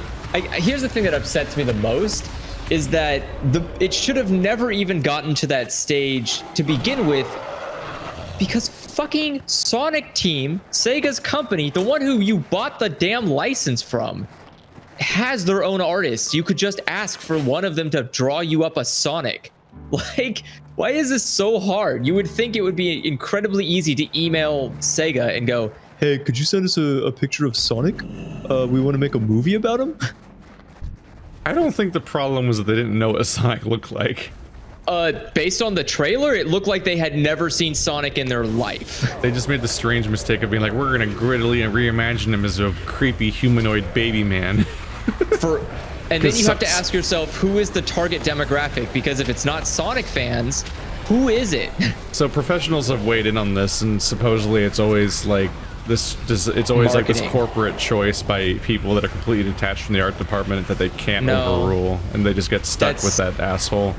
That makes zero fucking sense, because if you told someone, hey, I can literally promise you the profits will be less if you do it this way, they would change their ways. Well, that speaks largely to how fucked up and disorganized their whole hierarchies are, where like the right decisions aren't being made by the right people, and some detached guy that kind of just makes money no matter what is making these like creative choices that then the studio has to pay for. Well, yeah, those 3D studios go out of business faster than freaking that movies 3D are made. business. That 3D studio is out of business. Well, yeah, of course it is. Every 3D studio goes out of business after they make a movie. The grand fucking reward for doing this whole thing where they fixed Sonic is that they are all out of business now. And they're the same studio that made like Life of Pi and stuff like that back in the day, if I remember correctly. Yeah, they also did a live-action Disney movie, I believe. But most of the companies that worked on Marvel movies are also out of business. There's actually a problem. I remember there was a problem in Canada where they were talking about some studios were closing on purpose because filing for bankruptcy was better than staying alive and trying to work out and profit. So it was cheaper to just build a studio, hire a bunch of people, crunch on a movie, then shut the studio down, and then just keep recycling that method, because you would get a bunch of there's like a way you could game the system for creating a new company, hiring all these people. You get a bunch of tax benefits. Studios want to hire you because you can throw low pitches at them because your studio's not going to last long enough. So who cares? You get the paycheck, you leave everyone in the dust, and you move on and do it again. It's like video game companies. Like video game companies were doing that, where they would just burn people out, and it didn't matter because they could just throw them away after each game. Yeah. The talent pool never ceases because there is no such thing as a career in animation. There's a lot of gross systems that just kind of wring people out and then throw them away because they can be replaced immediately by somebody else. That's pretty much every job. Every job sees people as assets. There's pretty much no job that operates ethically, and so the only thing that keeps them in check is usually a government. Usually when there's like a demand that's reversed on them, where it's like, man, we really need workers. Like if the workers have the power because they're not common enough and they're too skilled or whatever, then suddenly it's like, oh, you can't just fuck me because I'll leave and go to the other guy. Crazy thought. You could also create this thing called a union, and when you do this, What are you, a communist? Well, probably. Based on like 1960s time, yes, I am a communist. At the very least, Walt Disney thinks I'm a communist, and that's all that really matters at the end of the day. Walt Disney has the final say on all people's reads on their personality. I mean, if you can't trust the word of Walt, then what word can you trust? The word of Walt. I don't like that sentence. Oh, it's great, isn't it? It's like flows right off the tongue. It's his goddamn it's his daily broadcast. He had one of those. Yeah. It wasn't called that, but yeah. It wasn't? The word of Walt. Come on, man. See, Walt Disney should have hired me. I would have made him so much money. You didn't exist. That's not true. I existed in some form. What does that mean? I was kinetic angry energy somewhere. You were like the fucking like cloud of angry yellow or whatever that just comes at them in the Green Lantern movie and has to be tricked into flying into the sun. God, that movie was hilariously dumb. I'm sad I never like did a fresh podcast about it at the time. I would love to believe that in a past life, I was just the energy that fueled the Yellow Lanterns. You ever think about how asinine the ending of that movie was? No, I don't think a lot about any superhero movies because they all have asinine endings. Yeah, but Green Lantern ends with him like, he's like, I've got to lure this evil Sinestro yellow cloud away that's chasing me. It's gonna kill Earth or something. So yeah. He like flies into space, and Sinestro, I think it was Sinestro, I don't remember. Hate-Alax. whatever the yellow cloud was, chases him directly into space, and he just keeps going. And like the movie shields this a little bit by just cutting to like him being at the sun, and he kind of like tricks him into being near the sun, and then like knocks him into it, and he gets consumed by the sun. But in real life, just think about how long they had to be flying towards the sun while he just continually didn't catch on to like the trap he was being lured into. Because they had to like fly all the way from Earth to the sun. It's like, what the fuck do you mean? How? Yeah. How the fuck? Look, like I said, superhero movies are really rough to kind of put your brain through. It's better to just kind of nod and go like, yeah, he got killed by the sun. But that was just an especially dumb movie. I wasn't ready for how dumb that movie is. Although I think I'd be even less ready for how dumb it is if it came out now. Would you? Yeah, because back then superhero movies were especially dumb. Like, I don't think they ever changed. That was during a period where that was like more common. Is it not dumb that like? So it's one of those things. You should come over here you should follow my thing if you can. Which thing are you on? I'm on the rescue Olin number hide. That's also a thing, but I'm just saying like the Grimfrost Hill over here is one of those like those crossed sword icons on the map. And those are experience boosts.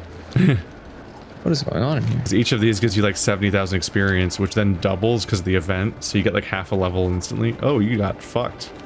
Apparently this mist can instant kill you, but that's fine. I don't care. I did the quest, so haha, jokes on them. Joke's on you. Yep. Your eye level is too low. How is that? I didn't realize that was even an option. Yeah, well, normally you just wear the armor they give you, but even if I did that, my eye level would still be too low. So that's this WoW, this modern WoW. Ow! Did you not? Oh no, I've hit the wolf slave village, where they slaved all the wolves, and they're all just sad. Let's see, So I you need to go respond by back killing all of the ogres and then stabbing flags into their corpses.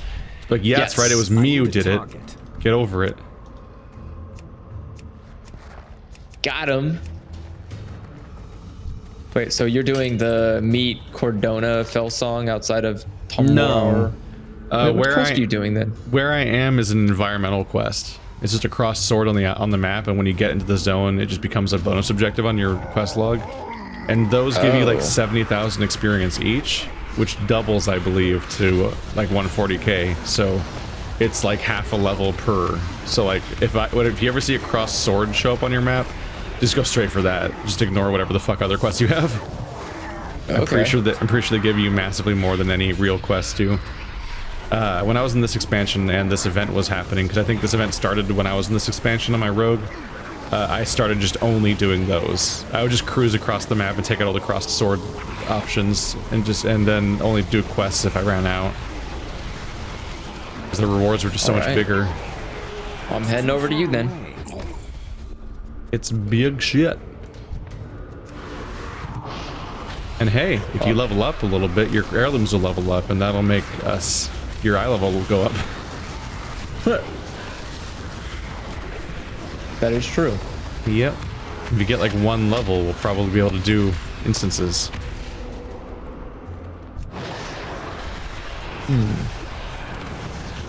Yeah, I didn't realize there's a sword. I didn't realize eye level was even an option for restricting you, but I guess it's just another balancing system to make sure that you don't just ruin other people's experiences in matchmaking by being completely unprepared. Like for some reason this guy's matchmaking while naked. What do you think this is, chat roulette? Is that still a thing? Is chat roulette still real? I don't know. I've never used it. It was just a joke at the time. I mean, it's a fun place to be. Like, I think it was Ben Folds would do live concerts on chat roulette. Just like randomly appear on people's chat roulette, and he's like, "Hey guys, time for a concert."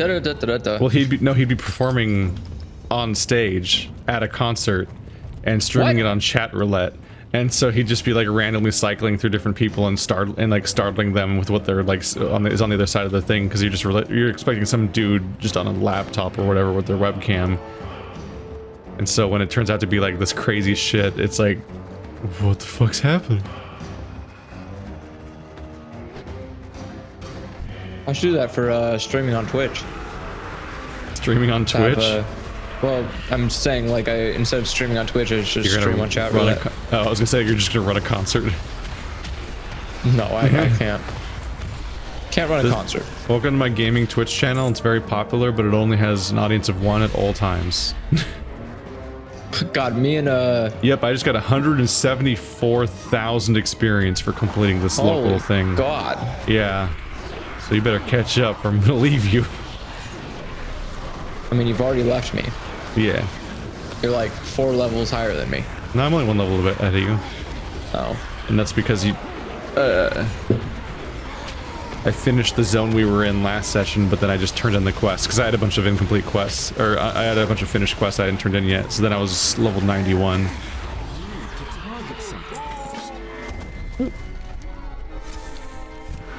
Picked up another weird item for the garrison. I barely understand what these are for. They're usually for like upgrading garrisons and getting all this stuff. And...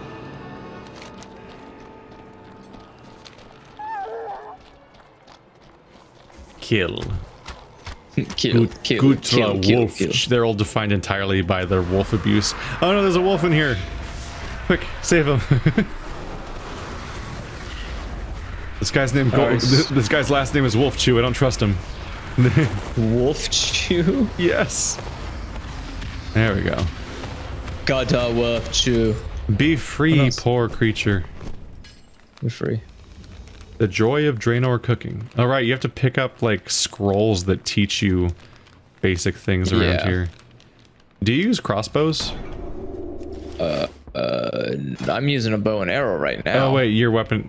Wait, my heirloom weapons. What level's your heirloom weapon? That's a good question. It's like 120 something. 127. Ah, okay, I'll disenchant this. Ba-doop. I got a crossbow that's 120. I was like, maybe I can increase his level. Nah. I don't do levels. I'm gonna give him eye level 1 billion. That was a lot of fucking experience. Yeah. Yeah, it is. Now more. And then I have a quest down here I can turn in. Yeah, because I killed Wolf Chew. Also, apparently I have a Frostwolf Guardian now forever. Cool. That's a good guy. Run with the pack. What is it? Yeah, like this quest only gave us 34,000. That's not 174,000 at all. That's garbage. That's a way lower number. What a loser. Why did we even come here? I want my money back. Mm-hmm. So wait, where are you going? Just doing quests. Oh. One says, yeah, I don't see any more cross swords yet. One says to go find this guy's corpse and burn him. Yay, I burned his corpse. Hey, cool, it counted for me too. We have maximum pets. Look at all the pets we have. So many pets.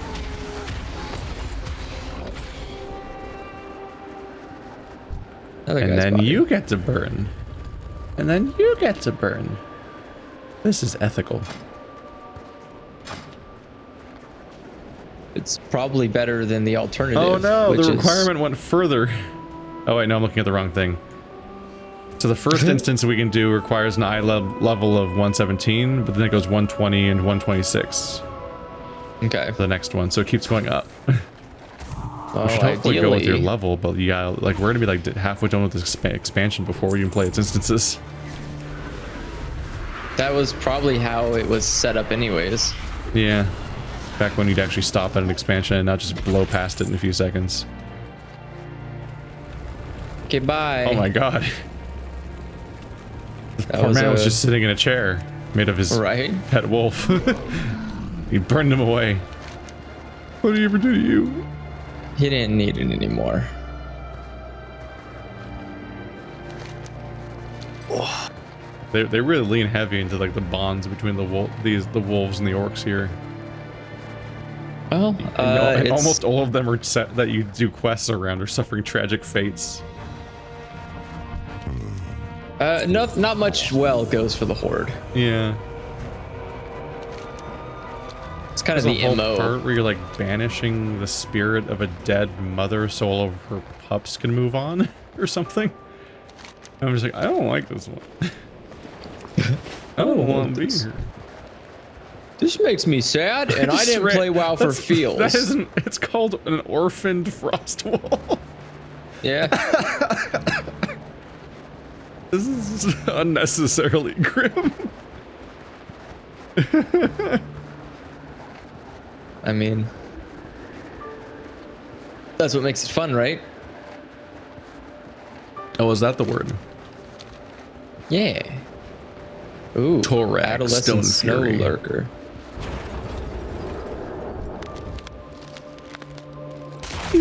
Oh god, he's attacking me. Oh god. Why? What a weird hairy centipede, what the fuck? It's a weird response given we just freed them. Yeah. They don't like being saved apparently. Well, this guy's friendly. He's got a green name. I don't think we're all on this never quest, mind. though. Never mind. What's that? So I don't think we're on a quest to do anything with these people, though. No. Are you on a quest for this? Yeah, I am. I don't have a share button though. cool. Yeah, I'm supposed to save Torag Stone Fury. This guy. Boom, just leveling past you, no big deal. Well, I'm in some sort of I don't know where you sequence, got I that guess. quest at. I've had at least 2 quests now that I got from picking up an item. Like loot items that randomly start quests. So, good luck. I do not have any quest starting loot items. Unfortunate. Well, they usually start on you automatically. Well, and that would explain why I don't have them. Triceratops! Saber-tooth tiger! Let's see. Enchanter study level 1. I think I'm getting this entire sequence because I'm an enchanter. Ah. Because yeah, this just gave me an this just gave me the item that teaches you Draenor enchanting. Oh. Yep. And now I can build the Draenor enchanting like garrison item. Ah, I already did that for leatherworking and cooking. All of the local quests are gone. earlier. Oh wait, I need to go rescue Olin now. Didn't quite get around to that yet. I need to, yeah, 2 of the quests I need to turn in are like on the other side of the map. Thankfully, the garrison Hearthstone only has a 20-minute cooldown. Although, oh wow, at this point our normal Hearthstone's only 30 minutes. Yeah. Keeps going down. I feel like in Battle for Azeroth, it's like 15 minutes. Probably. And on top of that, you have a right. 5-minute cooldown on this whistle you can blow. Yay, level. And the whistle. New mission received. Do you know about do it. Do you know about the whistle? No. Oh, this is a Star Wars reference. I see you, Olin. You can't trick me. This is a Star Wars reference. He's hanging upside down in a foggy ice cave with bodies in it. Oh, yeah. It's the Wendigo scene or whatever. I know how to do quests in Draenor. I thought they Stop. smelled bad on the outside. Yeah, they give you a whistle in, I think, both Legion and Battle for Azeroth. And once you unlock it, the ability to use it in a particular zone, you just blow the whistle, and then if the local flight path creature will just show up and pick you up and take you to the closest flight path. That's kind of nice. So I saved a lot of time doing that.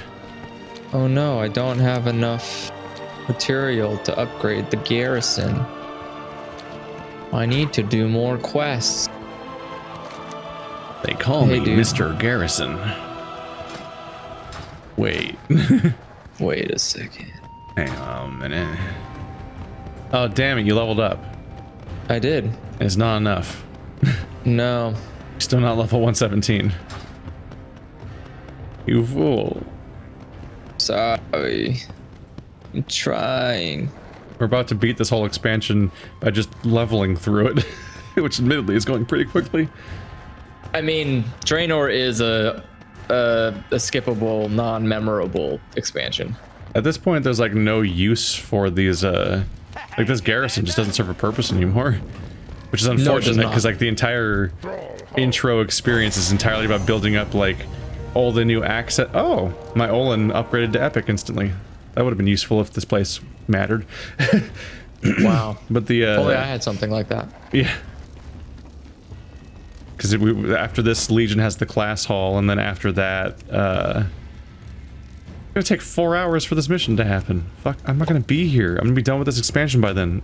There's another one for 30 minutes. Do that one. Yeah, I'm clicking through all the tutorials because it wants to teach you 12 things. There you go. What do you need? There we go. We're not even out of rested experience. That's how much of our experience is coming from, like, quest rewards and whatnot. Work crew standing by. Doop. Doop. Right away. But like, Legion has the class hall, and then Battle for Azeroth has your, like, other expeditions, so they keep replacing this exact system with a different, identical one. Over and over again. Just like before. Man, I ain't going that way. That path is way too long. Just jump off the ledge. What you need? I love it.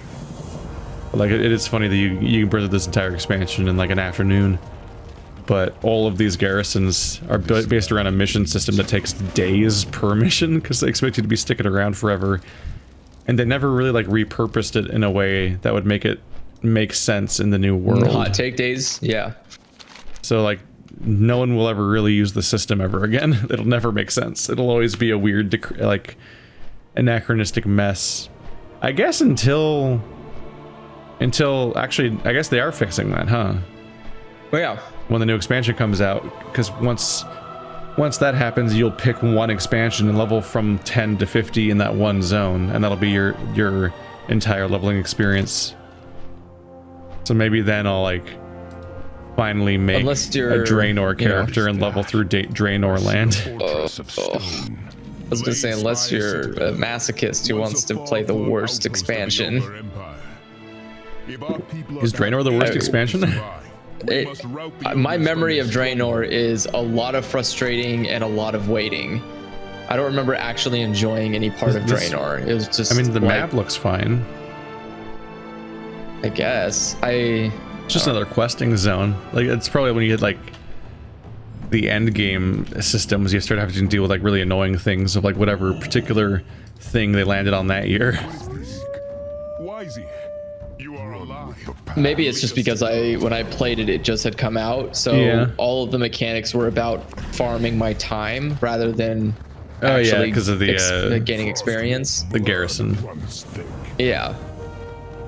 I remember having to check in like every hour on fucking WoW and being like, all right, go on new missions. I need these points so I can do this thing so I can eventually get flying.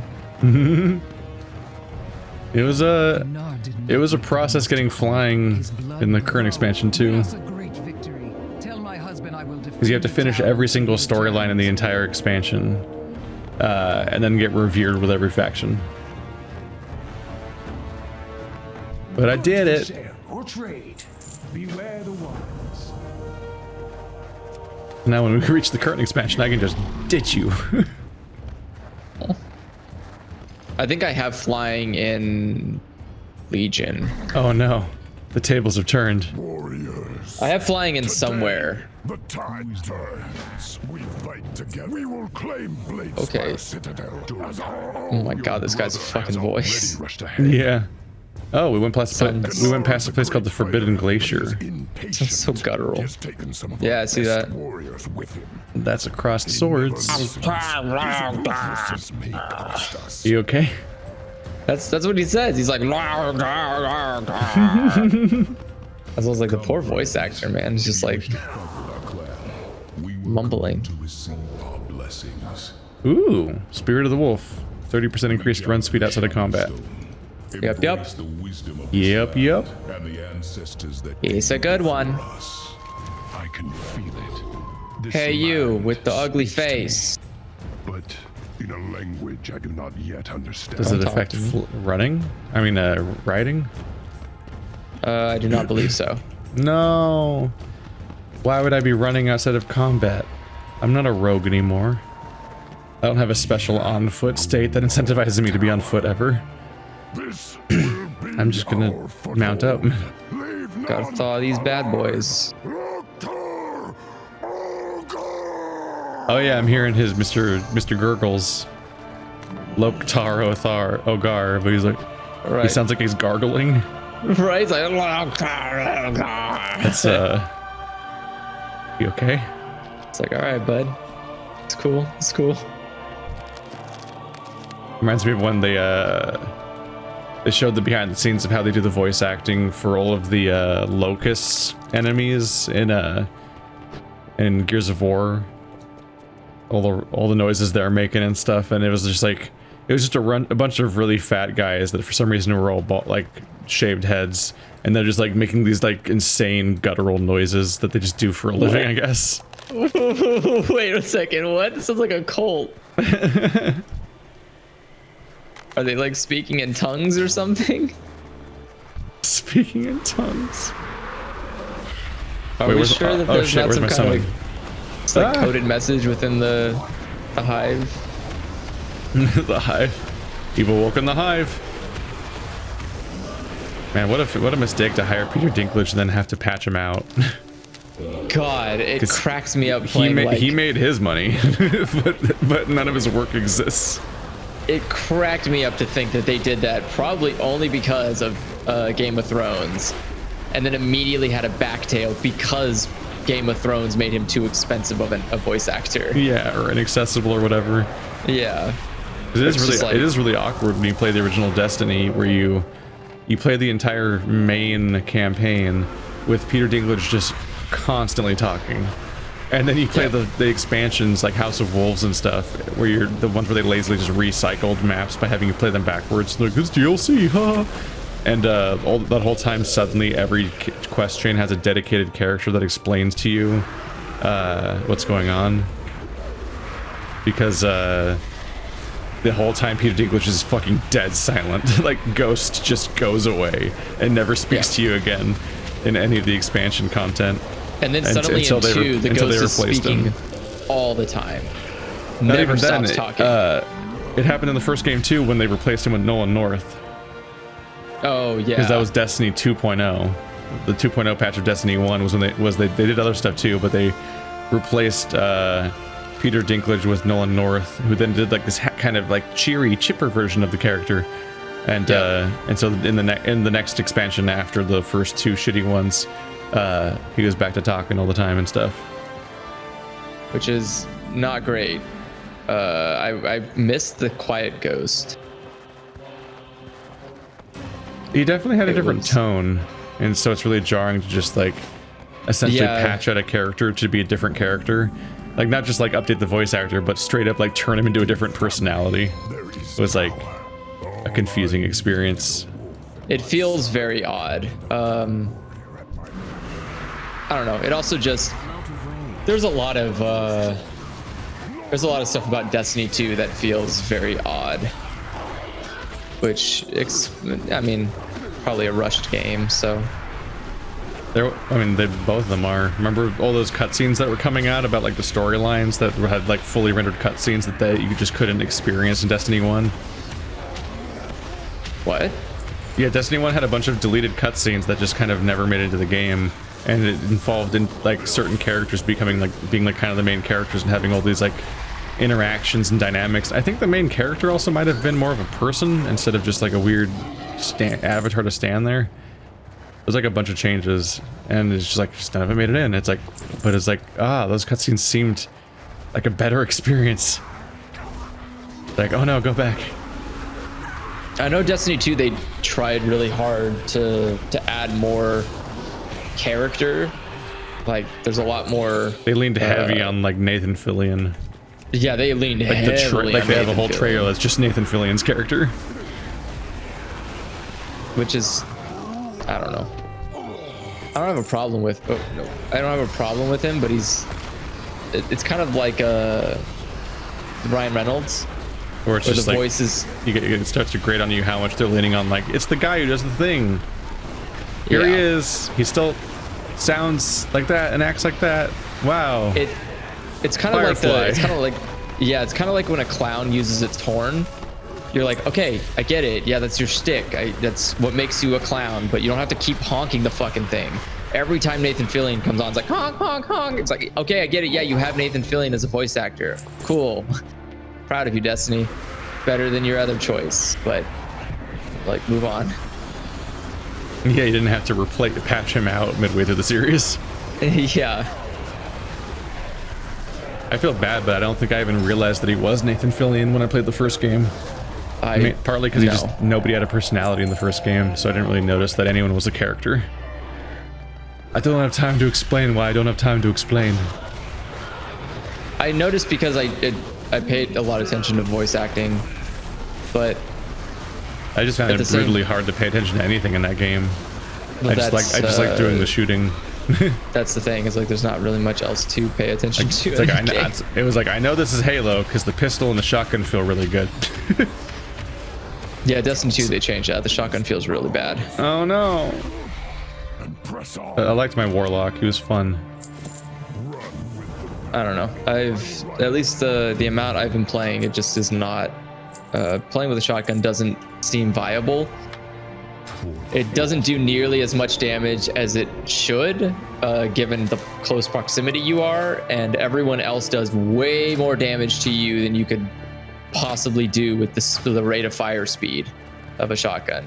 So it just doesn't, like, the pistol's still good though, because the hand cannon, you can just like bop, bop, bop, bop, bop, bop, bop. But yeah, shotgun's just kind of like, maybe in PvP it's good, but it's definitely not, it's not I PvE do remember viable. the PvP being surprisingly fun in the first game.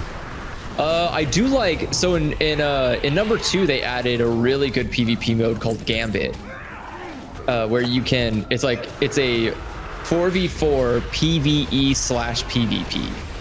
And so the idea is that the main base of the game is that you need to kill enemies, harvest things that they drop, and put them into a box.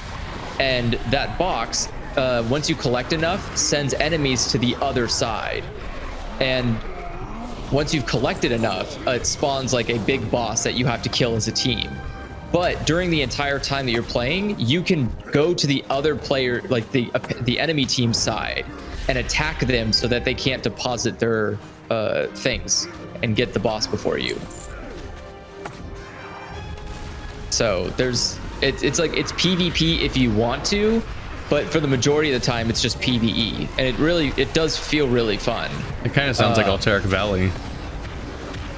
I don't know what that is. In the giant ice battleground from this game, back like one of the first ones, or in its original form, it could last the entire day. Because it was like a 40 on 40 battleground in WoW. Yeah, definitely not that intense.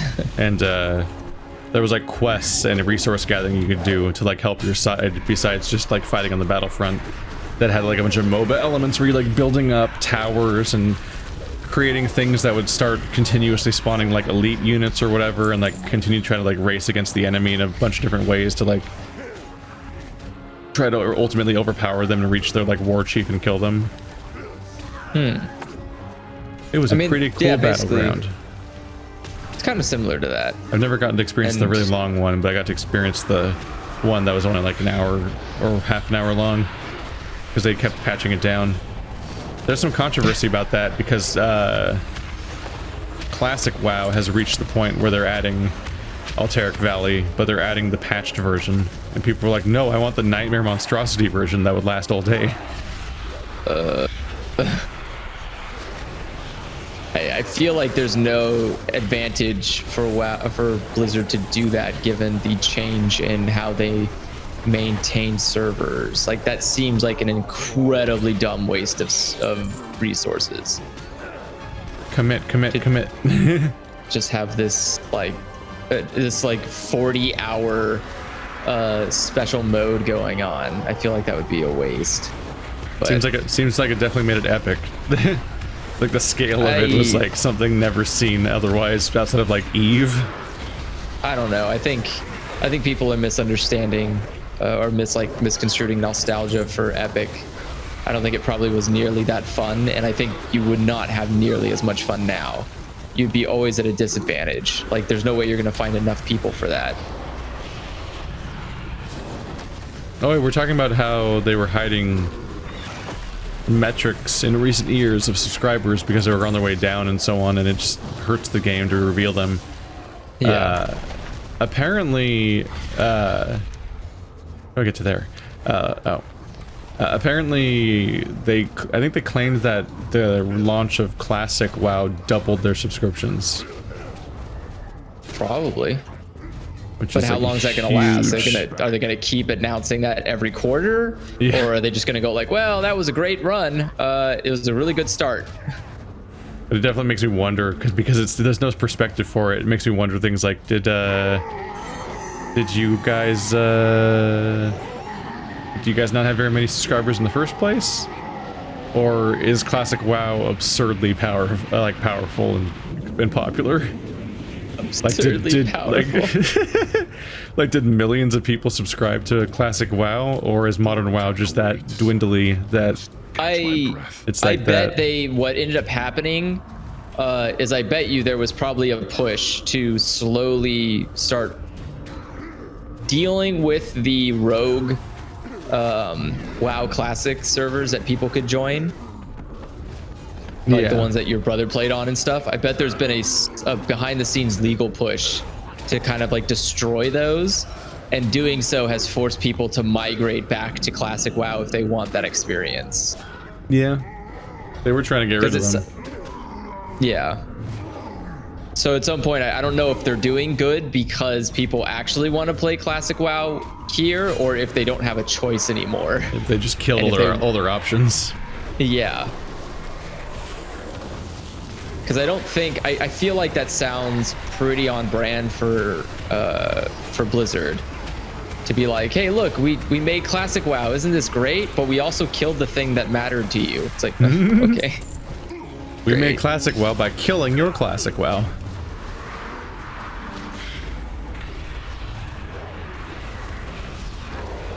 There are these reinforcements? angry ogres coming at me. Very rude. There are angry ogres. Ah, real monsters.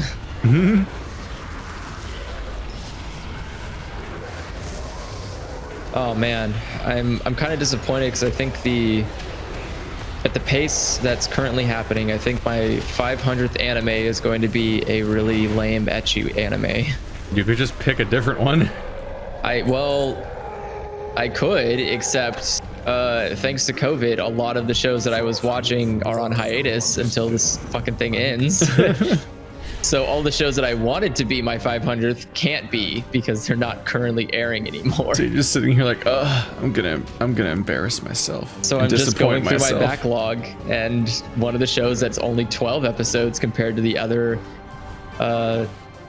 backlog that is 24 is like, well, it's just a shitty ecchi one. Actually, it's Nekkopara, so it's an anime of the visual novel. Yeah. You're gonna watch an anime adaptations of a visual novel you already played.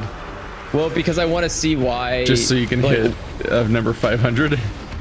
Well, no, I wanted to see. So the Nekkopara anime, I was curious for because I don't know how you make an anime based on that. So usually when an anime is made on a visual novel, they have like a route to go on, but Nekkopara doesn't have roots. It's not a traditional visual novel. It's like it's a porn game.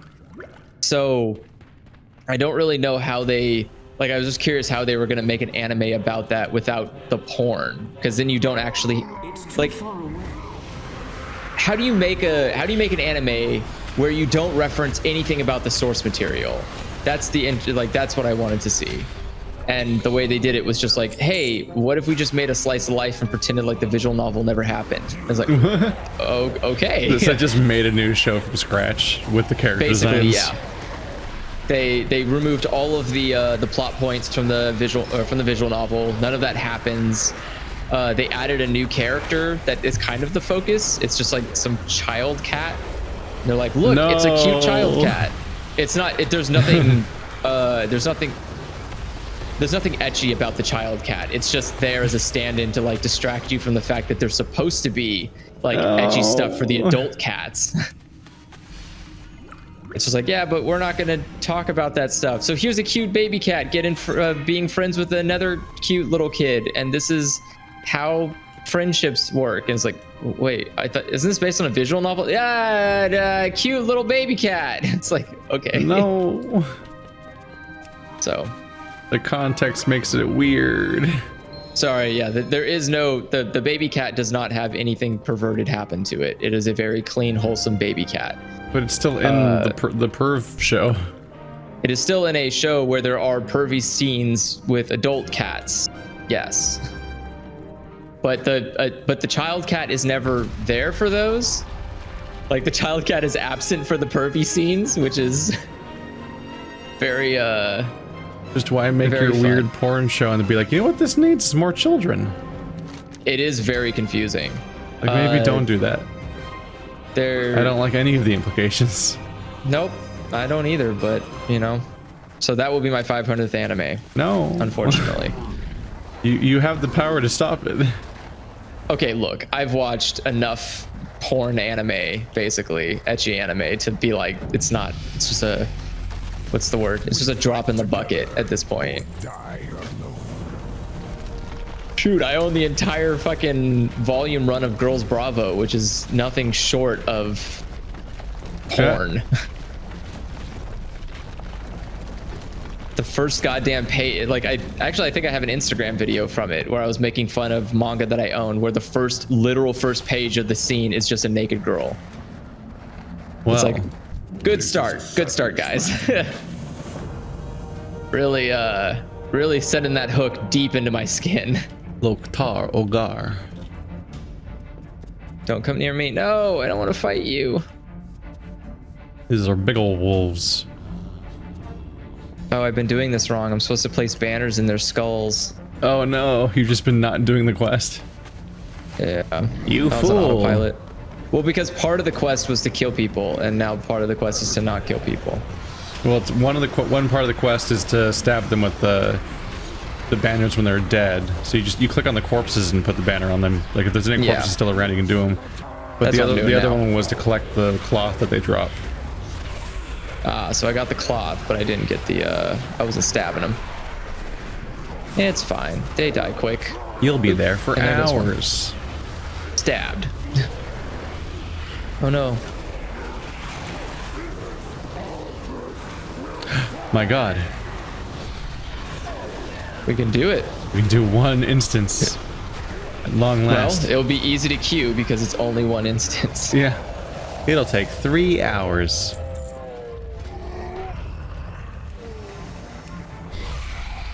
I'm out of range. Oh and wait, out of leave corpses. queue. Leave the queue. Okay.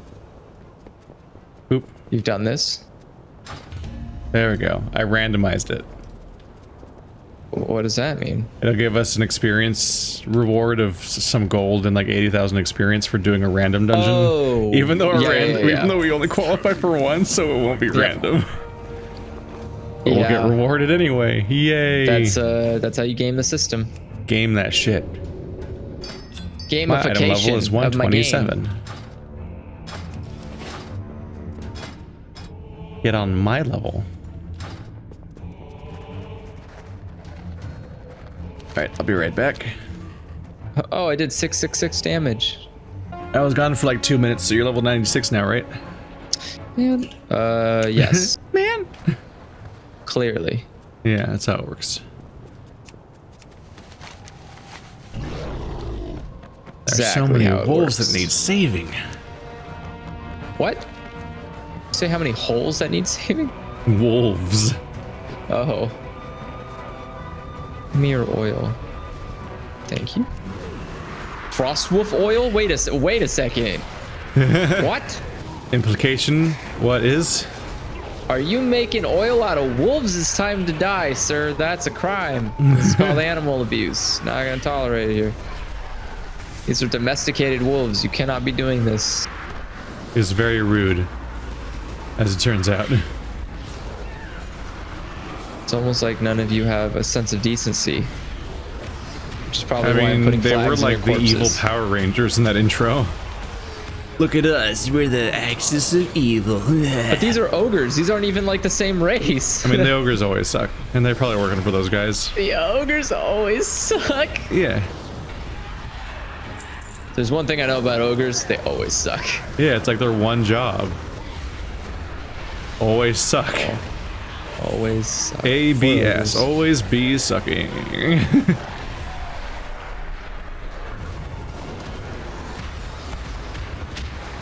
I was like, I didn't know that TLA was an acronym, which is an acronym for a 3-letter acronym.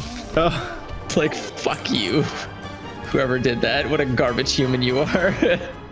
That's just nonsense, yeah. Like a recursive loop of hell. What's Free the slaves. What's an acronym? Well, it's a TLA. So what's a TLA? Well, it's a 3-letter acronym. Cancer. Oh, don't touch me, Big Bad. Why do you always? I don't want to fight. I want to make peace on your corpse.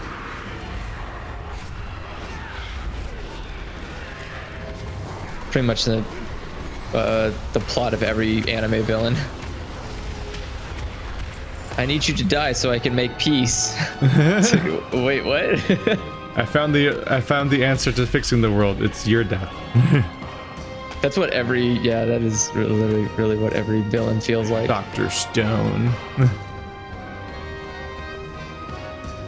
It's a weird trope that I feel like shouldn't work because it's so brain dead. Like, it doesn't take any effort to realize this is a really dumb plan. But somehow it's still acceptable enough to be used. Yeah, it's like, I mean, my plan is to kill like everybody, and then everybody will be peaceful. It's like, what? Wait. I mean, I think satirizing that concept mentally is the basis of Death Note. I'm pretty sure Death Note was just sheer pretentiousness. I think it was like I think it was just mocking people who believe they have. Well, I think it's just mocking people who believe they can solve the world's problems so simply. Like the idea that there is a simple way to solve the world's problems by just writing a name in a notebook is like. Well, yeah, it's a child's idea of how to fix the world is to just, well, we just get rid of all the bad people. Oh man, we never thought of that. If only we had invented tons of ways to kill people that were bad.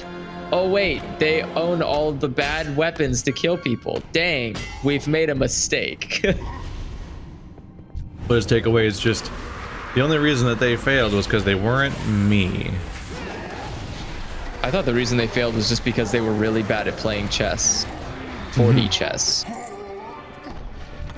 Also because the Shinigamis don't really have a patience level. Yeah. Oh my god. Our randomly selected dungeon is ready. Which one could it be? Oh. Wowee. Wow, I'm surprised. I didn't know it would be this one. Oh, thank you for the well. Yep.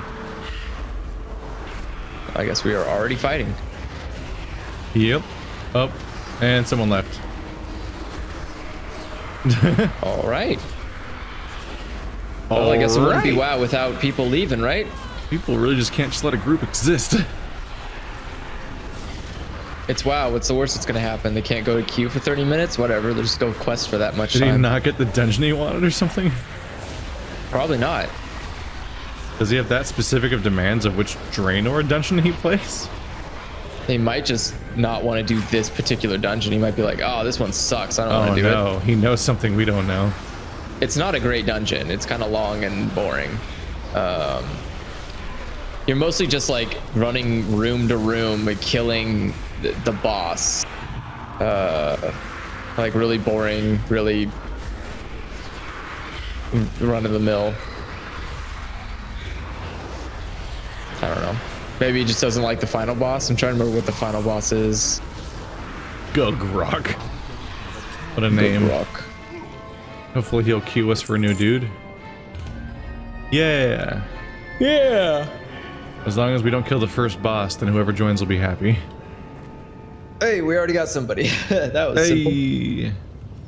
Doom shot is ready. You got another hunter. There's a lot of us. Hunter, Druid, Paladin. We're the best class around. It's quite a thing how many people main Hunter. You main Hunter, my brother mains Hunter, Marty mains Hunter, and when I was running Stephanie through all the classes at the end of last session, just showing her stuff. She was like, she saw the pet snake and everything, and she was like, well, I'd have to play a Hunter. I'm like, god damn it, everyone's a fucking Hunter main. Yeah, Hunters are the best. Join us. No. I mean, I made one, but a rogue forever. Join us. Rogue main for life. I used to have a shirt. That said rogue main for life? No, it was just the rogue emblem. Oh. that green poisony stabby knife in a circle.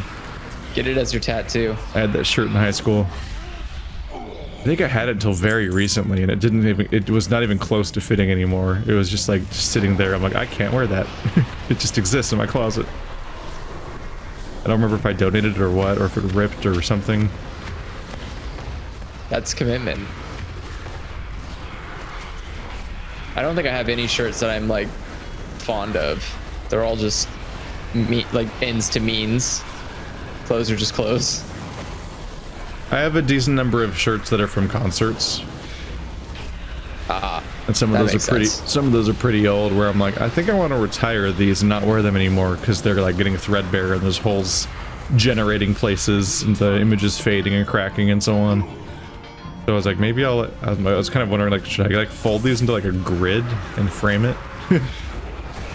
Damn. Like just a bunch of these band shirts. That would be you could probably cut out the like I figured I would just fold each one around a rectangle of cardboard. And then each one would be like a tile, and then I could put them in like a frame or something. Like kind of, yeah. Partly the frame would be because otherwise they'll collect dust on the cloth, which would be way more of a pain to clean than a picture frame.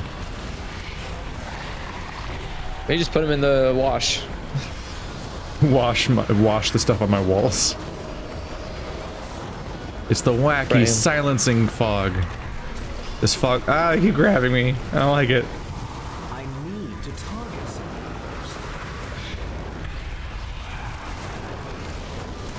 first. No. I'm getting mean controlled. I stopped that subjugation. We don't do that. I don't here. like it.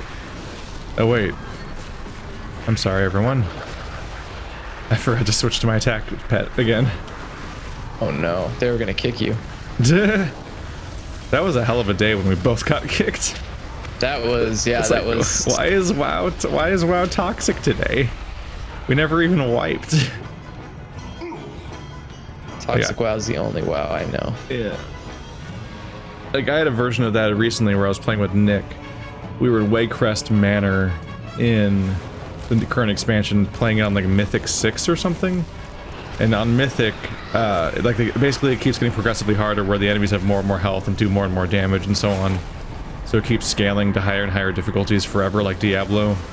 Yeah. And what happened is we reached like 20 deaths, I think, and we had our DPS just quit. It's like, god damn it. Well, fuck you then, man. But those are a little stressful because you're trying to nail these fights and do them right and everything, and there's a time limit. Like in order to, yeah, Mythics have times. Yeah, I forgot about that. If the time limit expires, you can just go ahead and just keep going and beat it. But if you beat it under the time limit, then you unlock the next Mythic level of that same dungeon. And you just keep iterating higher and higher. So you just keep looping to harder and harder ones to hit your limit. And then whatever level you left off on gives you loot. So I got my pants out of a chest because today's Tuesday. I've only ever done that one level, but I just joined them in Mythic 6. And I got a reward for that. But we did not make it in time. Oh. We did not make the time limit, and partly because that guy quit too after X number of deaths. I guess he decided some people just get fed up. Yeah. But then we just beat it with 4 people. We just didn't beat it in the time limit. But if you don't beat in the time limit, you can't go to the next one. Yep. Get loot though. Who needs loot when you've got mythics? It's like the Nephilim levels. At some point you're like, great, I have all this gear. To what end? To what end? Oh, in God of War. No, Diablo. Those are Paragon levels. No, but you can do the Nephilim runs. Oh. For gear, and at some point you're just like, why am I doing this? I'm at max level Nephilim runs. Yeah. It doesn't fucking matter. All the gear is like. Why do I keep making my numbers up forever? Yeah. More numbers, please. More numbers. I said more numbers. Numbers, please. Yeah, there's definitely an element of that. Of like, why am I progressing? It's like in God of War, like you could just beat the game. But they're like, yeah, but what if you did these bizarre side projects for like 30 hours to grind these bizarre hierarchy progression systems? And I'm like, but for what? Like, he's like, wow, you get all the strong gear. For what? Like, where am I going to use the strong gear? It's like, oh, you got strong gear. It's like, yeah, but I'm done. The game's over. I was powerful enough to beat the end of the story before I did any of this. Like, I don't know what any of this end game gear is supposed to be for. It's not like there's raids in God of War. It's just more shit to do, man. I'm not gearing up for the raid to play with my friends. Like, it's a single player game where the ending was already obtainable. Why am I getting better gear? By playing more repetitive, less interesting content for longer amounts of time. But it's weird to kind of encourage your player base to actively engage with the least interesting part of your content in an attempt to like pad it out.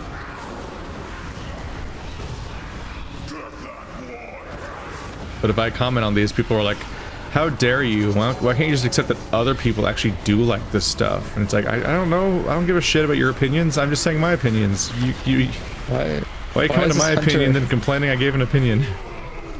I mean, opinions can be wrong. Yeah, pants.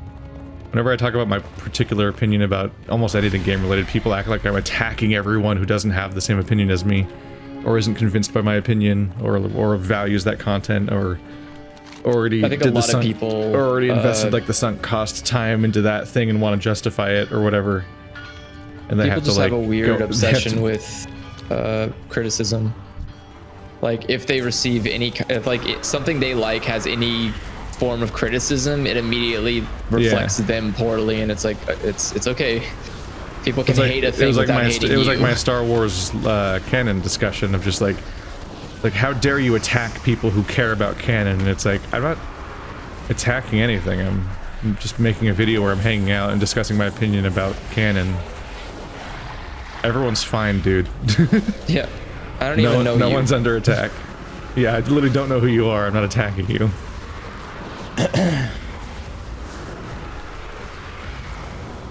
I don't know. It's, I guess I grew up with, growing up liking a lot of the stuff that I liked wasn't favorable for me.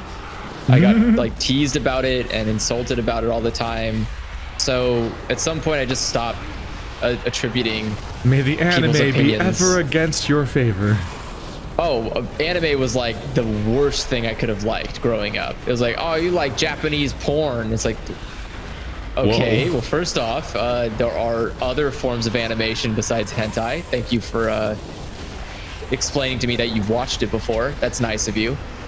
Secondly, it's just like, I'm learning too many things about you. All anime is titty unsolicited. Anime. No, I'm saying that. I mean, I don't know. It is weird when people. No, I was saying like from your perspective, you're like, I'm learning too much about you. I know. It's weird to me when people say stuff like that, where it's like, oh, anime is just like, it's just that porn stuff, and it's like, oh, okay, that's a weird thing to publicly try to use as an insult on me when I at no point mentioned that this had porn at all. So you must know a lot there, sir. How much have you watched? Since you're so certain it is the porn anime. I don't know.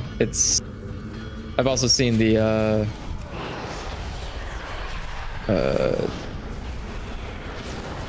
there's a lot of interesting things about when someone doesn't like something that you like, there's a lot of feelings you have about it, but none of them are valid. Like almost no feeling you feel when people have bad things to say about stuff you like are valid feelings. It's just media. It's just nothing. It's noise. It's content. It's a product, and you should not have any emotional attachment to a product in that kind of unhealthy way. Like I'm not gonna be sad if Pringles stopped existing. You know, I'm not gonna like lose my mind. It's like, it's fucking Pringles. Okay, cool. I mean, you can have an emotional attachment because that's the kind of like the point of art, but you shouldn't have a dependency or like a defensiveness over it. Yeah, that's what I mean. Is like, you should not have this, like, that's what I mean by you shouldn't have an unhealthy attachment to anything, like any product. Like you can enjoy something that's completely reasonable and what you should be doing. But the moment you feel like a need to defend art or defend a thing you like, it's like, no, you don't have to. You have no reason to defend it against anybody. If they don't want to watch it, cool. Don't fucking watch it then. I don't give a shit if anybody watches anime. It doesn't affect me at all. And likewise, I'm sure no one gives a shit that I don't like watching live action stuff. It doesn't affect any. Like, it's not like Hollywood came to my door and is knocking personally, like, excuse me, you fucked up. Like, even defending something is different from seeing any criticism of said thing as a criticism or attack on you. So I guess that's probably a different level of attachment. I don't even, like, if people tell me One Piece sucks, sure, okay, One Piece sucks, great.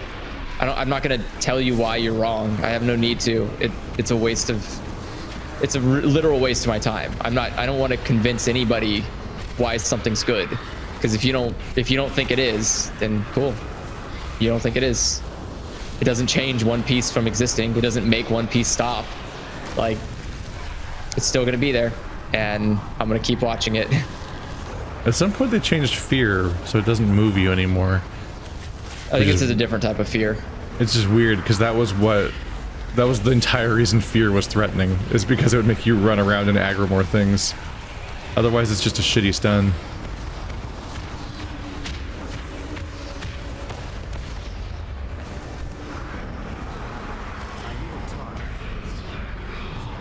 I don't have a target. A lot of bad. There he is. Oh yeah. Would you like more ogre? But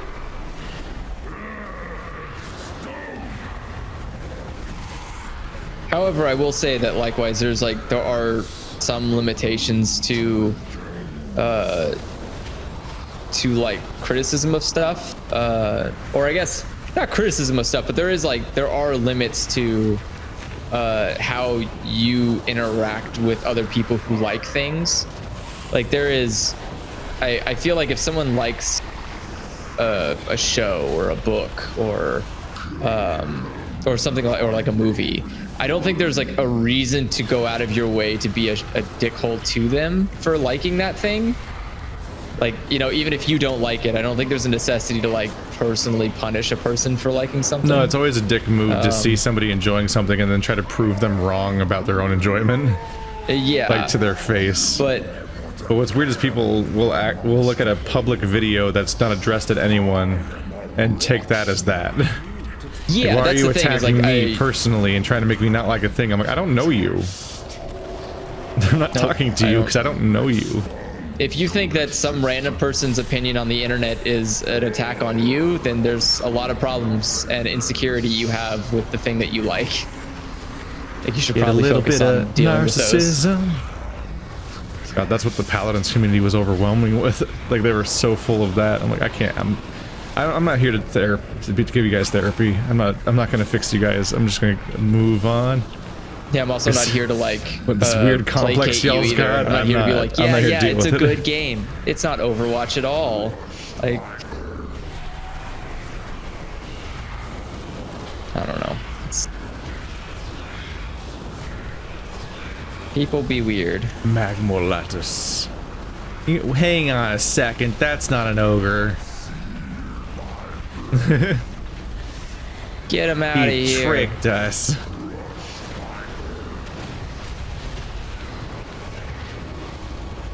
Oh no. Calling down molten impacts. The man's There's getting a lot hot happening in here. right now. All these weird little earth spikes and the explosions. Watch your step. Wow.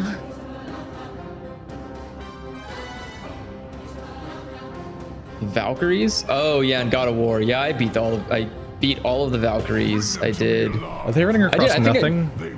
What? Did they just run across nothing? No, they ran across a bridge. Oh, you had a bridge? Yeah. My game forgot to have a bridge. So it was really funny seems to be looking. having some troubles lately. They still ran across an empty gap. I'm like, all right.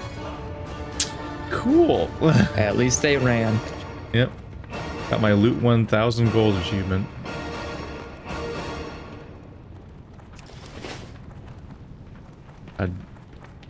Damn paladins and their magic. Oh, there are no paladins. Oh no, our tank's a paladin. Is he? It's like how are they doing that? Oh. The hammer? The paladins have the temporary mount.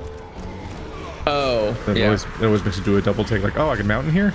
And I stop and try to mount. Did you send it to the damn, tank? I'm a fool. This hunter's like not helping at all. He has the power and he refuses to use it. I mean, we've been over this. It's the modern WoW leveling experience. You don't really need to learn what most of your buttons are. Some of them help you not die. Yeah, but they come up so infrequently, they just kind of don't learn them. I've had my fair share of moments of telling people, like, you have this ability, and they're like, oh, what? How do you know? Sir, I have watched. I have waited. I will now teach you your class. Long ago in a distant past. Oh no, it's Samurai a snake. warrior, blah blah blah blah blah blah blah blah. A foolish samurai warrior wielding a magic sword step forth to oppose me. Whoosh whoosh whoosh. Stop throwing Before the final blow was struck, I tore open a portal in time and threw him into the future where my evil is law. Seems like an unnecessarily strong step to take. Nah, well, I mean, he literally had a weapon that the only weapon in the entire world that could kill him. Television show premise. I know. Hey, throw man, him into the future. Now he is a samurai out of time. That's a pretty cool premise. It's better than like. Yeah, but it's like, it almost feels like the actual villain was thinking of a show premise when he did it. It's such a convoluted is a solution lot of to things, but a storyteller he is not. Such a convoluted solution to a problem. You don't remember Storytime with Aku? No, I didn't really watch that show. Oh, it was a show that showed that Aku is terrible at telling stories. Mostly because he has too high a level of narcissism. What was that? Is he Mojo Jojo? It's kind of. It's more of just like all of his stories were twisted versions where he is the victor, even though there is no conflict. So like he would do anything he could to inject himself as the savior of any story, and it was like basically the kids were like, this is really boring, and then as typical fashion it was like, all right, have you heard the story of Samurai Jack? And then just recounting the actual story of the show, and then people are like, wow, that's a really cool story, and he's like, no, it's not, it's a boring story, no one likes this story. Was that the original or the remake? That was the original. He basically like created this giant coliseum in the middle of nowhere and gathered all of the children in the entire kingdom and forced them to come in to like listen to his stories because he was tired of people being excited about just kind of came at Jack. me and I wasn't fully ready for this. Oh yeah. Holy crap, what a cartoon fight. There's some fun to be had here. Haha, fool, I'm a hunter. Distance means nothing.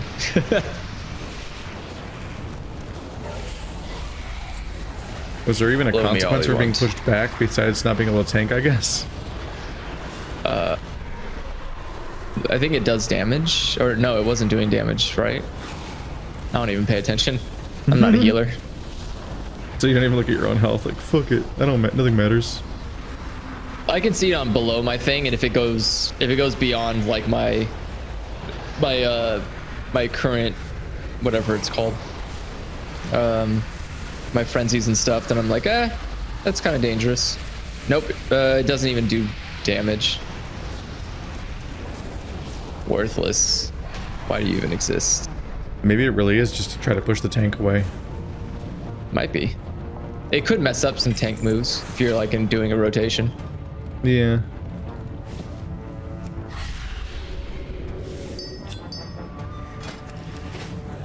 Item level 129. I wonder what the best I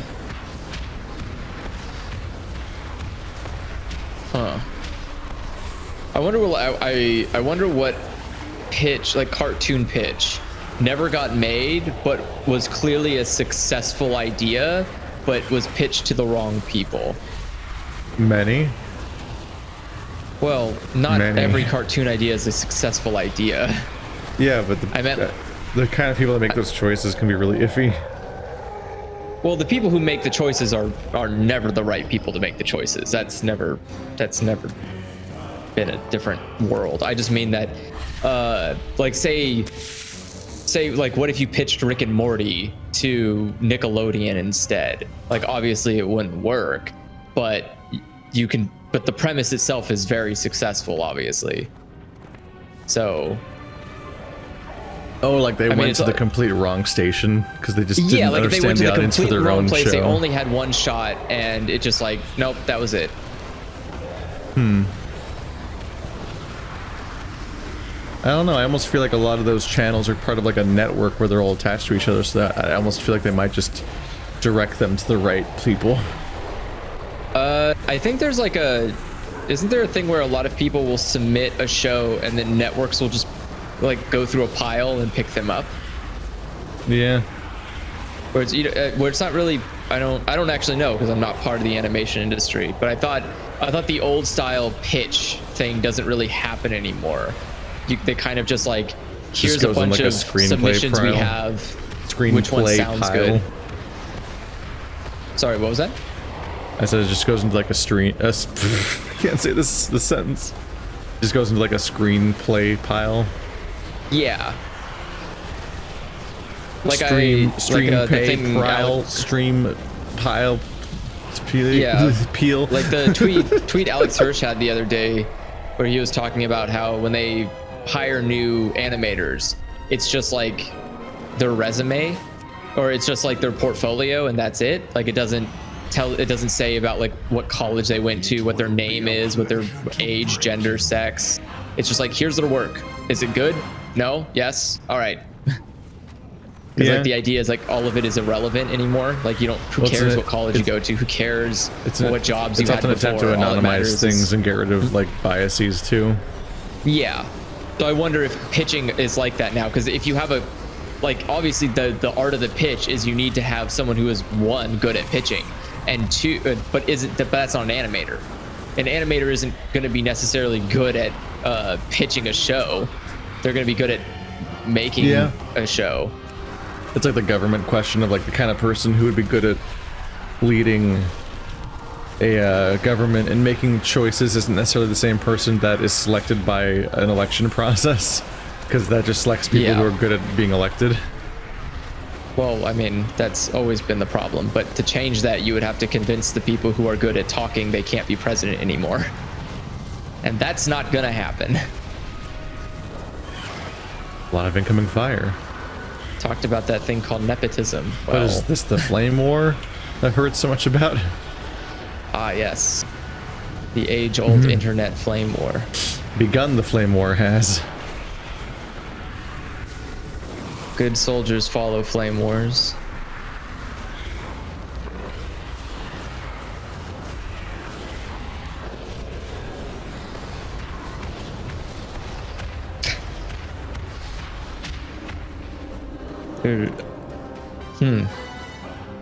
First, I break your spirit, then I sell your future. You know, it is now that I think about it, it is kind of odd. Well, I guess it's not, because technically a president is, well, for the US at least, a president is kind of, their only job is to really be good at communicating to other people.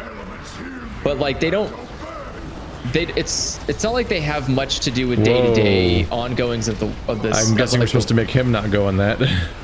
Yeah, you got to make him not go on that if possible. Thank you. Like he seems to be getting drunk this spot with a weird beam. Because it's not like the president has any control over like the state in the sense of the day-to-day ongoings. Like I'm not going to be impacted you know, because I don't know, I can't even think of anything. I'm not gonna be impacted because the president doesn't like the color green and wants to change country flags to green. Like, whatever, I don't fucking care. But like the people that do matter in government aren't the people that I actually even have any. Man, it's really clear that the other hunter is not shooting the summons. But yeah, I can definitely tell which direction he's facing, and it's not that one. it's okay. He apparently doesn't need to do that. Because we're just too cool and useful.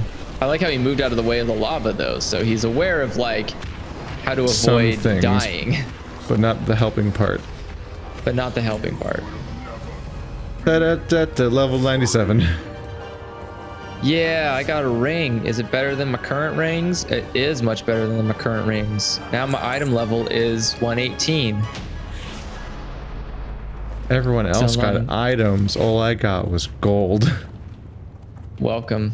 That was my reward for doing this entire dungeon. A form of a little gold. Oh. Yay! Cool.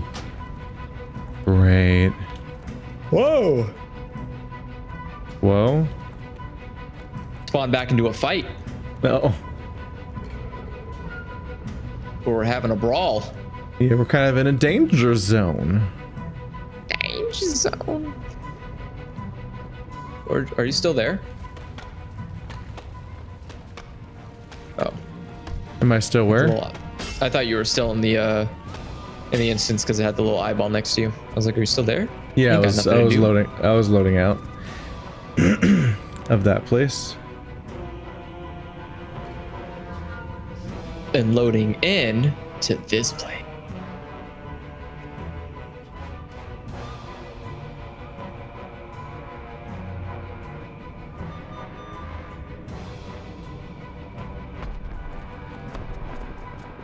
I was checking in on the status of the raid I'm gonna be on. Can't you do? Oh no, you have to have that character in the same guild. That's right. The character has to be in the guild, and I have to be the right level. Well, I meant, couldn't you just? I was gonna say, can't you just talk to your guild mates? What the fuck? Oh no, I've just got a Discord. Oh, duh. We live in an era of actual communication. Hold on a second, I'll be right back. In your blind rage, you rush to face my ogres alone. I'll drown you in the blood of your little army. Oh, they will end you, little lone wolf. Your conquered clan will fear my He's coming for me.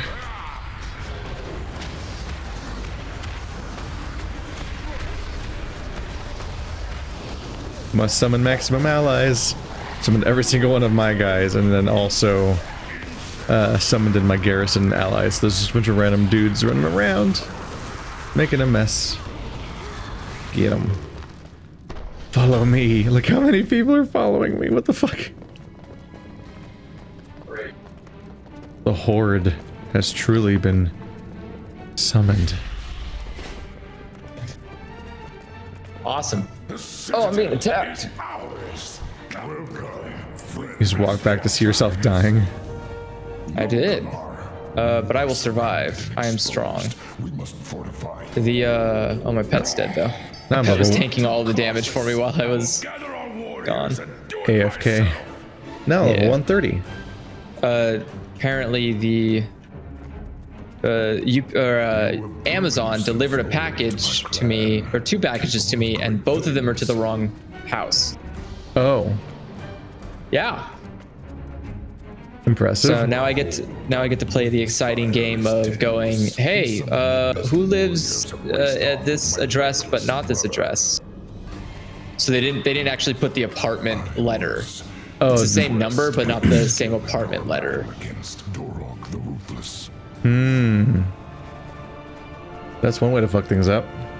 Yeah, because I opened the package up because I am expecting an Amazon package. I was like, oh, okay. I opened it up and it was like hair towels or something. It was like a thing for women to wrap their long hair in when they're drying off their hair.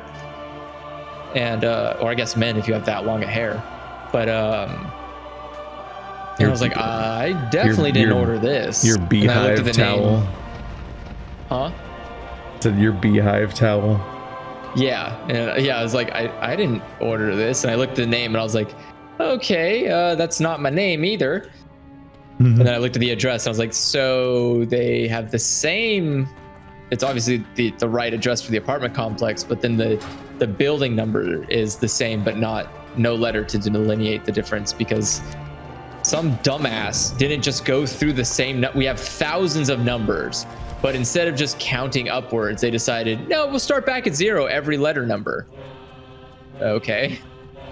That's the same, because you're talking about how the same numbers repeat throughout the apartment complex. Yeah, so there could be like an apartment 1, but there's an apartment A1, B1, C1, D1. And it's like, you fucking idiot. Why didn't you do it based on the hundreds? So like A is for 100 to 200. B is for 200 to 300. Just... So someone mistakenly assumed that if they don't put the letter, it would still get to them because there's no other same number that they have. Incorrect. Wrong and incorrect. Well, I think I'm gonna get off and try to get some food before the raid starts in 20 minutes. Sounds good. So if you want to keep going, you can try to get halfway through level 97. That's where I am. Damn. All right. Yep. I am currently 5 bars into 97. I'm halfway there. Don't know why so behind. You're behind, but I'm gonna use my Garrison Hearthstone now. Because this innkeeper isn't an innkeeper. Yeah, that's an innkeeper here that doesn't count as an innkeeper. Oh well. Yeah. I think they just expect you to use the garrison constantly because it's right there, and you have a special stone just for it. Basically. Good night, everybody. I just need one more slave. Come to me, slave. Freedom. I might record the raid and see if there's any use for it as footage, but I'm not gonna stream it by default because it's full of a bunch of people I don't know.